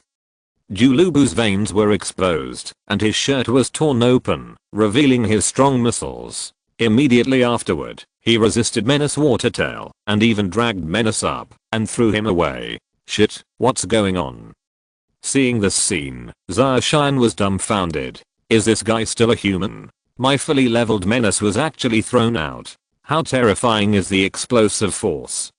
However, Zarshan later discovered that Jalubu had a high-tech mechanical exoskeleton installed on his back. It seems that this is why he has such terrifying power and can withstand Menace attack. It must be said that the Pokémon world still has some black technologies that are comparable to those of top Pokémon in power. Boss, we found Manaphy. The pirate's voice came from far away. When Drub heard the shouts of his men, he jumped over the several meter high rocks and ran towards another intersection. It seems that we shouldn't underestimate the NPCs in the Pokémon world. Zarshan sighed lightly and then ran towards the place where everyone was. At this moment, Subagin and Vivian were fending off the attacks of many members of the pirate group. Although the strength of these people's Pokémon is around level 40 or 50, and they are not very powerful, there are quite a few of them, almost 30. For a moment, they were hindered and were unable to support Zyozzy and the others. At this moment, Zioyao's flame chicken was dealing with the big needle bee, while Zioyao and Zyasheng were cornered by Jalubu. In Zioyao's arms, there was a container containing Manaphy's Pokémon egg. Give me the egg obediently. Manaphy's egg belongs to me. Jalubu laughed ferociously and reached out to grab Zioyao. Nonsense. Manaphy doesn't belong to anyone. Zioyao refused to give in, bursting out with a powerful force and hugging the container tightly. Little pansy girl, give it to me quickly. Jalubu grabbed the lid of the container and started fighting with Zioyao. Woof. How could the lid of the container compare to Jalubu, who was inspired by the high-tech exoskeleton to have super strength? I saw this guy scratch the container, and the nutrient solution inside spilled all over the floor. Manaphy's egg was also thrown high, and Zioyao, who looked anxious, ran out desperately, trying to catch Manaphy's egg. HMM. Unexpectedly, Zioyao didn't feel the impact of landing, and found that he was actually being hugged by someone. It was Zarshan. Sorry, that guy ran really fast, so I caught up with him. Zarshan said with a smile, then helped Zioyao up, and protected her behind him. At this moment, the egg in Zioyao's arms emitted a dazzling white light, and two tentacles that were close together suddenly stretched out, and then the blue Pokémon leapt softly in Zioyao's arms. Is this Manaphy? I've seen it before. Zioyao looked at the familiar Pokémon in his hand, and said in surprise. When Manaphy was born, the first thing he saw was Zioyao's face, and then, like all newborn babies, Manaphy began to cry loudly. Okay, be good, don't cry. The helpless Zioyao had no choice but to passively play the role of Manaphy's mother, carrying out the first task of coaxing a baby in her life. It's born. Jack was also stunned. I didn't expect it to be in Zioyao's hands. It should have been born in my hands. Everyone, over here. At this time, Sipu and Zyada Gang also arrived in their RV. With the help of Subagin and Vivian, They defeated the pirates who were about to occupy the vehicle and took back the RV. After picking up Xiaozi and others in the car, they immediately rushed to pick up Xiaoyao, Xiaoshan and others. Xiaoshan and others took advantage of the fact that Julubu was still in a daze, hurriedly got into the car and temporarily escaped from here. Xiaoshan is still a little speechless about this. How good are these people at running away? At first, I wanted to directly deal with these ghost pirates, but Jack dragged me into the car. After the group got into the car, Manaphy still couldn't stop crying. There was no other way. Xiaoyao could only continue to take care of the baby and tried his best to coax it. Finally, the little guy got tired of crying and fell asleep in Xiaoyao's arms. However, Xiaoyao also discovered an embarrassing situation at the same time. That is, he couldn't hand over Manaphy. He seems to have recognized Xiaoyao as his mother. Now he is only close to Xiaoyao and no one else can coax her. Subajan, Vivian, Guanmei, and Milan all tried to hug her, but they started crying as soon as they took over. The helpless Xiaoyao could only accept the result of becoming a mother. Bang! At this moment, an iron hook suddenly penetrated the roof of the RV and directly hooked the body. The driving speed of the group of people was dragged down and suddenly fell down. They're catching up. Xiaozi looked through the skylight and saw the group of ghost pirates just now. Let me deal with them. Xiaoshan said. No, it's too dangerous. Jack shook his head. Kay spoke at this time. Everyone go to the front compartment. Let's throw away this section of the body and get rid of them. But he ignored them. He climbed directly from the sunroof to the roof of the car. The car that was speeding on the mountain road was still very bumpy. After Xiaoshan regained his balance, he looked at the 4 or 5 helicopters in the sky and raised his eyebrows. There are a lot of people. Then, Xiaoshan released the Koga Ninja Frog and calmly said, Koga Ninja Frog, fly the water shuriken, cut off the iron hook, and then attack the helicopter above. At the order, Koga Ninja Frog rubbed these palms, and then condensed a water shuriken. The sharp water shuriken directly cut off the iron hook on the roof of the car, causing the helicopter in the air to tilt. At this moment, Koga Ninja flew the water shuriken in his hand towards the helicopter in the air. Boom. Several flying water shurikens roared and accurately hit the helicopter flying in the sky. Those helicopters were hit by shurikens and immediately disintegrated in the air. The members of the pirate group also directly fell off the helicopter and disappeared. Xiaoshan returned to the carriage, looked at the bewildered water people family and Ranger Jack, and said with a smile, that's it. You don't need to run away with me. The same goes for Jack. He was sweating profusely and had some doubts about life. Chapter 248, Disagreements arises in the water people ruins. Manaphy. Because the vehicle was driving on a mountain road, which was quite bumpy, Manaphy woke up again on the way. When Xiaoyao saw this situation, he quickly went to coax him, which immediately made the little guy smile. Sister, I love being a mother. Xiaosheng looked at Xiaoyao's condition and said with a smile, Xiaosheng. Xiaoyao shouted angrily, with a helpless expression, Mana. Manaphy heard Xiaoyao scream and woke up again. Now Xiaoyao had no choice but to continue coaxing Manaphy to sleep, even if he was angry again. Subajan and Vivian watched with great interest. To be honest, it was quite interesting to participate in the mission plot. Where are we going now? Subajan asked. It should be the ancient ruins of the water people, right? Xiaoshan said with some uncertainty, after recalling the plot. Regarding Prince Kanghei's plot, Xiaoshan's memory is already a little fuzzy, and he can only roughly know the direction of the plot. The ruins of the water people. Where are they? Vivian asked curiously. I don't know about this. There are only 8 cities with famous gyms in Kanto, but there are still quite a few other cities. Although the map has been unlocked, there are still many unexplored places that are worth exploring by our players. Xiaoshan shook his head and said. They have now left Cerulean City and seem to be heading to the northeast of the Kanto region. The car drove through the entire forest and finally arrived at some abandoned ruins located in the northeast of the Kanto region. In the open space of the building, there is a pattern of blue and red crosses, like some kind of totem. This is the ruins of the water people, but it's abandoned. Everyone was a little confused about coming to this abandoned building. After Mr. Sipu got out of the car, he led a group of people straight into the ruins. After walking down the stairs for several floors, everyone arrived at the end of the corridor. Did you bring the Pokémon from the water? Mr. Sipu turned around and asked. Seemingly sensing everyone's confusion, Mr. Sipu simply smiled and said, "We'll need them later. Bring them with me." Mr. Sipu nodded, then put on a strange stone bracelet, and walked over to a certain red gem. Suddenly, 2 circles of bright magic array patterns appeared around the gem. Sipu turned the 2 array patterns suddenly glowed, and the wall in front sank inward, revealing the channel inside.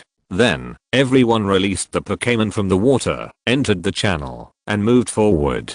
Along the way, Xiaoyao and Kami Turtle, as well as Yankee Weasel and Xiaosheng were swimming happily. Of course, what's even happier is Manaphy, who has been having fun in front. The little guy jumped out of the water from time to time, swimming happily and jumping around Xiaoyao.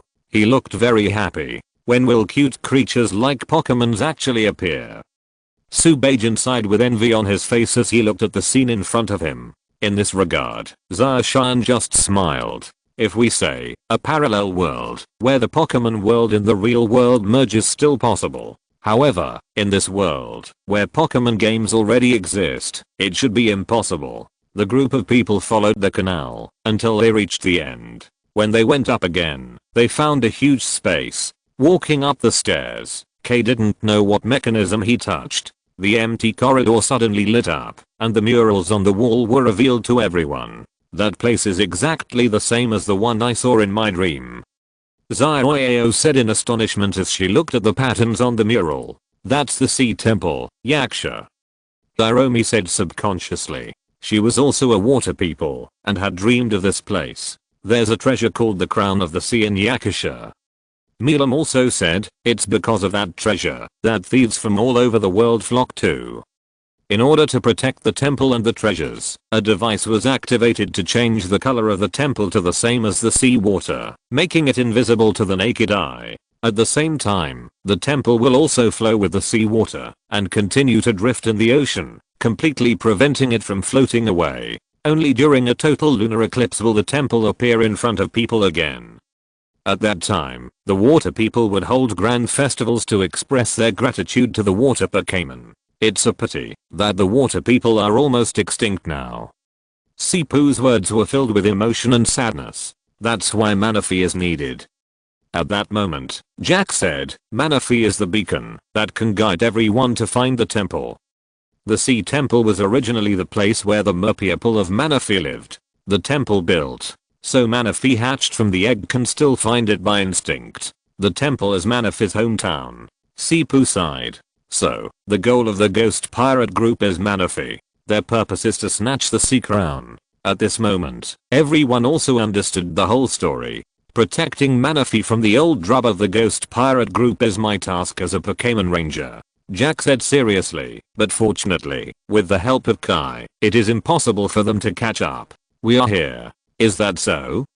Zaoshan raised his eyebrows, but did not speak. He simply did not believe that the mission would end here. After all, Vivian did not tell him the message that the mission had ended. Moreover, although the previous helicopter was shot down by Zaoshan, according to the settings of the villains in this world, they are not that easy to kill.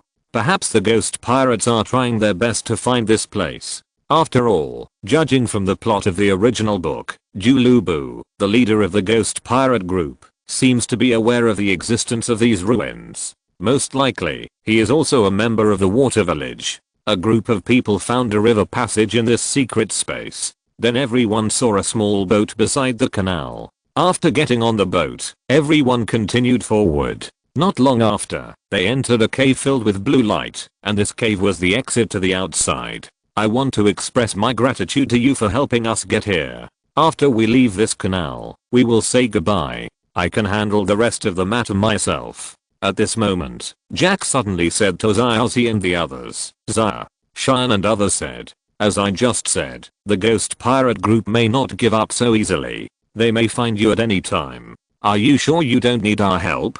Zaoshan frowned and looked at Jack. What's next is the task of our Pokémon Rangers, so there's no need to bother you. Jack argued. Zyozzy also said at this time, without Zyozzy following you, you can't command Manaphy at all. Zyozzy looked at Zyozzy. Zyozzy is now Manaphy's guardian. She should decide the future direction of this journey. Zyozzy, you want to hand Manaphy over to Jack and ignore what happens next. We left the cave and went to challenge the battle pyramid. If you want to accompany Manaphy to the sea temple, even if they don't want to take it, you with you. If you go, I'll take you there too. Zyozzy looked straight at Zyozzy, waiting for her to make a decision. Zacian looked at the tough Zyozzy and couldn't help but give a thumbs up. I must say that Zyozzy has grown up now and is probably as good as Zyozzy who traveled to the Kalos region. It seems that the more experience you have, the faster you will grow. Are they a couple? Subagin leaned towards Zacian's ear and said in a low voice, sounds like quite a lot to me. Vivian also nodded. That's enough for you. Where's the focus? Zacian was speechless when he heard this. However, I must say that sometimes women's intuition is quite accurate. Zacian recalled that in his previous life, there seemed to be a lot of parties. Ziksha party, Ziao party, Zigwin party, as well as Zyozzy and Serena. Zyao is probably the heroine who has traveled with Zyozzy for a relatively long time. Thank you for the decision. I won't let Manaphy go. I will take him with me personally. Please, Mr. Jack. Zyao hesitated for a moment and pleaded with a firm look in his eyes. Guys. The expression on Jack's face was rather helpless. Then it's decided. And little Zyao, you asked the wrong person. After all, the boat we are going to take soon belongs to Grandpa. Sipu laughed. When Jack saw this, he also sighed and had no choice but to agree to let Zyozzy, Zacian and others go to Acacia together. When the group of people passed through the cave and arrived at the beach, sure enough, a white passenger ship was slowly approaching in the distance. That's my ship, the Blue Coral. Sipu kept waving and shouting at the ship, feeling very excited. It's a really nice ship. Grandpa Sipu, is that your ship? Xiaosheng was rather surprised by this. Yes, when I was young, I used it to travel around the world. Sipu said with a proud smile. Chapter 249, Disputes with different ideas cannot be taken lightly. Soon after, the ship slowly docked at the small pier. Then, 3 old men walked down from the ship. They seemed to be around the same age as Sipu. They were no longer young. Thank you for helping me protect this ship. I will use it with gratitude. Sipu said to the 3 old men, who seemed to be his old companions. The 3 old men were still very enthusiastic and clamored to go sailing with their old captain. But in the end, Sipu rejected him. Unlike young men like Zyozzy Zacian, the old man's body could no longer withstand torture, so there was no need for them to take risks together. On the deck, with the oncoming sea breeze, Zyao hugged Manaphy and twirled happily. Hey, Manaphy, I can finally take you back to your hometown. Will you be happy? Don't worry, I will never part with you. Talked. Zyao looked at the little cutie in his arms in surprise, then turned to look at everyone. Did you hear it? It's learning your language. Zyozzy said with a smile. Try talking to it more. Well, Manaphy, do you like me? I like you a lot. That's great. Zyao jumped up excitedly. Can legendary Pokémon still be like this? They're so amazing. Subagin and Vivian sighed as they watched this scene. This is just in the plot. In fact, the Pokémon we conquered are probably just a bunch of data. Zacian said with a smile. Zyao, put Manaphy in the sea. At this moment, Jack walked over and said, why? Zyao looked at Jack in bewilderment. Kay on the side also stepped forward and said, after this, let Manaphy decide the path to take. It will return to the sea temple again by instinct. Protect him until he reaches his destination, Jack also advised. At the same time, a vague concern flashed in his eyes about Zyao and Manaphy. Manaphy, do you want to walk on your own strength? Do you want to enter the sea? Zyao lowered his head and asked. Manaphy called out happily. Looking at Manaphy who nodded happily, Zyao also made up his mind. He put Manaphy into the sea and the little guy immediately started swimming happily, very excited. The group's direction was completely handed over to Manaphy, and they started sailing behind him. Sipu led a group of people to the lower level of the cabin. After pressing a button on the wall, the baffle at the front of the cabin suddenly retracted, revealing the transparent glass. Through the glass, the group could even see the underwater scene before them. The colorful coral reefs, the various aquatic Pokémon that kept swimming with the boat, and Manaphy who saw Zioyao hitting his head against the glass. Behave. He looked at the little guy who was crying loudly because his entire face was pressed against the glass. He didn't know if it was from pain or something else. Zioyao could only make stroking motions through the glass. Immediately, Manaphy regained her smile. Zioyao has almost mastered the unique skill of coaxing children.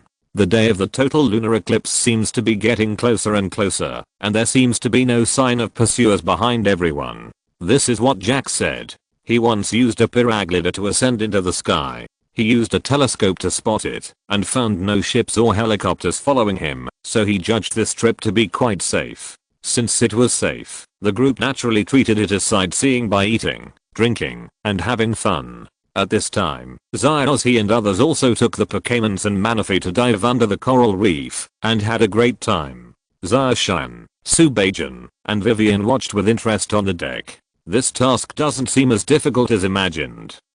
Vivian said, judging from the current situation, it should be very easy. Subajan said with a smile, it's a pity that Kyanru and Lily can't join in. Don't take it lightly.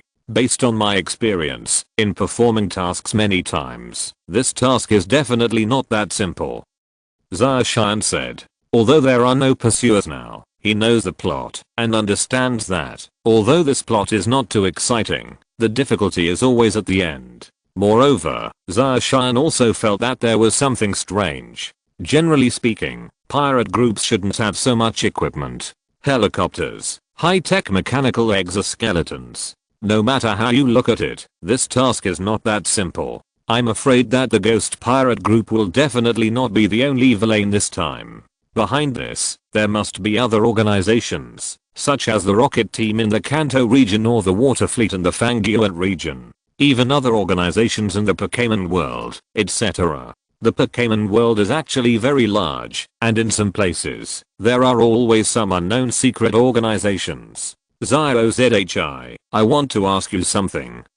During dinner, Jack invited ZIOZHI to the tourist cabin below deck. Looking at Manaphy swimming in the water, Jack said to Zyozzy seriously, Zyozzy, you and Zioyao have a better relationship. I would like to ask you to persuade Zioyao. Once Manaphy returns to the sea, he will become the master of the temple, and take on the important responsibility of commanding all the Pokémon in the sea temple. The separation between him and Zioyao is inevitable. If the relationship continues to deepen, the separation will only be more painful. The rest of Jack's words were self-evident. Please don't worry so much about this. Who knows? Zioyao, who was here to see Manaphy, heard all the conversations word by word. Don't worry, I'll be fine. Zioyao said solemnly. You'd better come. Jack looked at Zioyao seriously. You have no problem, but what about Manaphy?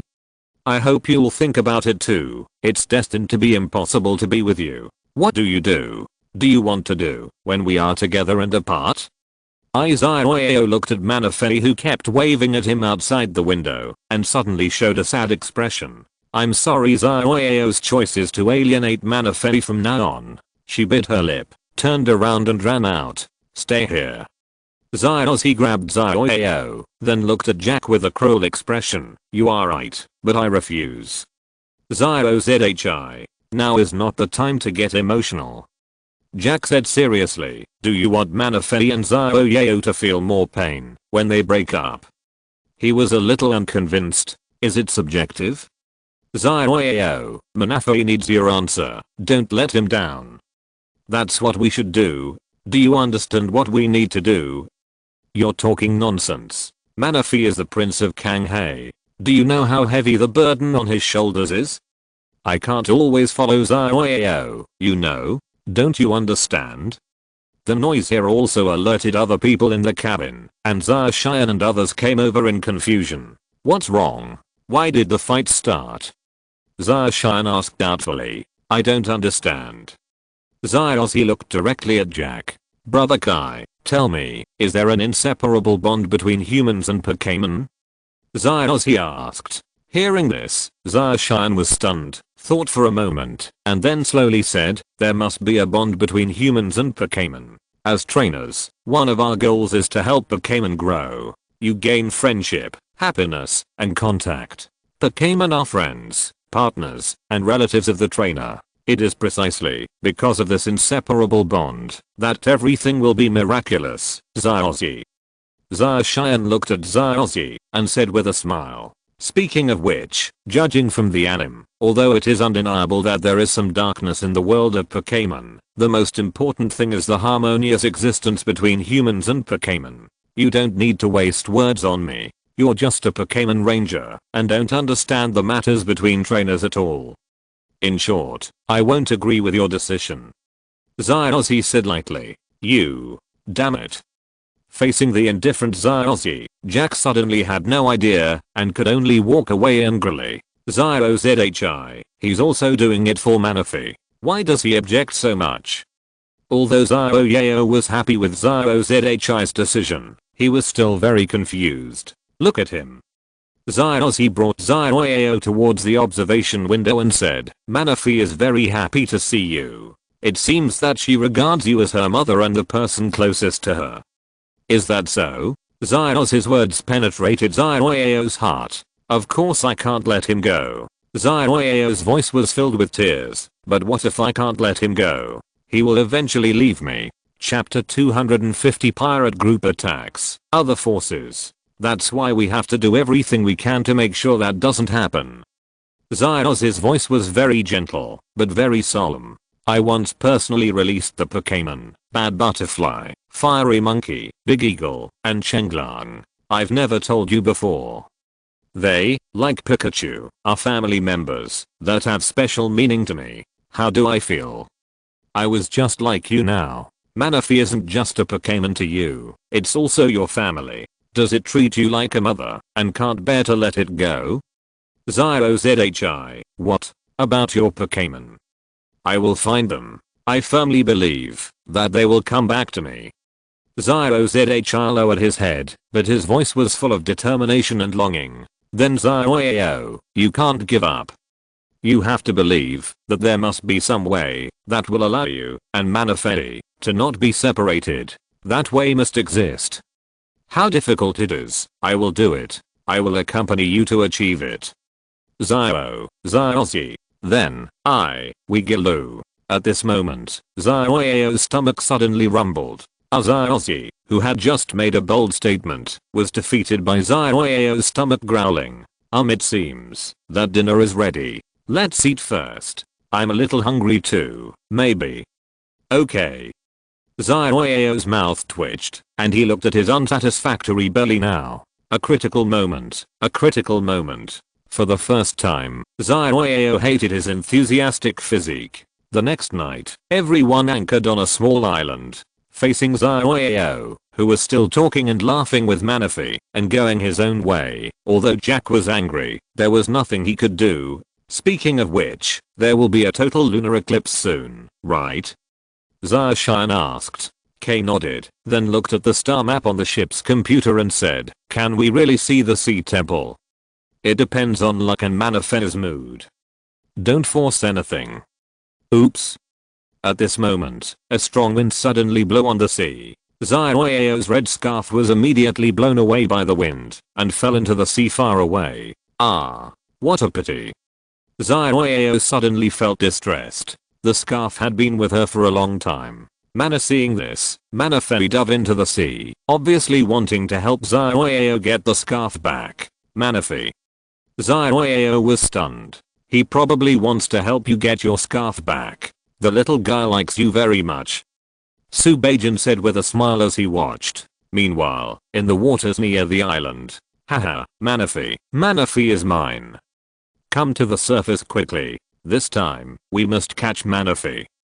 Drub looked at Manaphy on the monitor and immediately shouted. Then, the huge fortress-like submarine roared, causing the surrounding aquatic Pokémon to scatter in shock. Manaphy continued to chase after the red turban in front of her, completely unaware that danger had silently arrived. Mana. I like it. Manaphy, who grabbed the red scarf, was obviously very excited. Haha, caught. End of Manaphy captured. Hahaha, it worked. Julubu laughed arrogantly. No, something happened. When Jack on the island saw this scene, his expression suddenly changed. Manaphy. Zioyao felt distressed when he saw Manaphy being caught and shouted anxiously. Look, I knew it wasn't that simple. Zacian also shrugged speechlessly and guessed it as expected. Okay. Subajan and Vivian nodded helplessly. Come out, Menace. Zacian released Menace and then ran towards the submarine's location. Manaphy, you're mine. Julubu appeared above the submarine, looked at Manaphy who was caught by the mechanical arm and laughed. However, at this moment something unexpected happened. A tail wrapped in the power of water collided, directly cutting the mechanical arm into pieces. Zacian appeared in front of Julubu like a magic weapon descending from the sky and then held Manaphy and Zioyao's handkerchief in his arms. Manaphy, here to save you. Zacian looked at the little guy and said with a smile, save me. Manaphy shouted happily. Manaphy, Zacian and others are still relatively familiar with each other these days. Little cutie. Zacian smiled lightly, not thinking that there would be any problems if he faced this submarine alone. It's you. When Julubu saw Zacian, he gritted his teeth and said, give me back my Manaphy. Come on, lie down and go back. Zacian said with a smile. What an arrogant kid, watch me smash you into meat pie. Julubu ordered the submarine to crash straight into Zacian. Bang. However, at that moment, the side of the submarine received a heavy blow, and it was obvious that a large part of it was dented. The submarine also deviated from the direction of the impact and paddled past Zacian several meters away. With this little skill, I'm afraid you can't do anything to me. Zacian laughed. The Koga ninja leaped out of the water, leaped into the air, and shot several flying water shurikens towards Tarab. Seeing this scene, Julubu's expression suddenly changed. He trembled in fear and quickly stepped aside, barely dodging the flying water shuriken. So if you don't have the strength, don't imitate others to be a pirate. Zacian said jokingly. Menace, Watertail, boss our ship is going to sink. The pirate gangster reported to Julubu with a gloomy face. Why are you panicking? Julubu looked ugly and pretended to be calm and shouted, I'll use the Pokémons to attack you. In an instant, the hatch of the submarine opened, revealing a group of Karas, needlebees, and various common villains appeared in droves. By the way, as pirates, is it fair to say that your strength is so low? When Zacian saw this situation, he smiled and shook his head. Zacian looked at the overwhelming Pokémons playfully and released the fierce Bite Land Shark. Bite Land Shark, Dragon Wave, kill them. In an instant, the air was filled with purple energy fluctuations. This large group of Pokémons were all hit by the land shark, losing their ability to fight and fell into the sea. If I were you, I would arrest him immediately. Zacian said with a smile. Damn it, wait for me. Julubu shouted angrily, then took out a remote control from his pocket and pressed it. Suddenly, the space above the entire submarine suddenly trembled, and countless missile-like buoys flew out, instantly covering the area where Zacian, Julubu, and others were fighting. This is the latest thermal weapon developed by the rocket's researchers. Today, I will let them test its power. Darubu said with a smile. Sure enough, there are other forces involved behind the ghost pirate group. Zacian's eyes flashed, and he felt awe-inspiring in his heart. He knew that this mission was not that simple. End of this chapter. Thank you very much for reaching the end. Don't forget to like. Looking for more exclusive content and immediate access? Subscribe to our Patreon.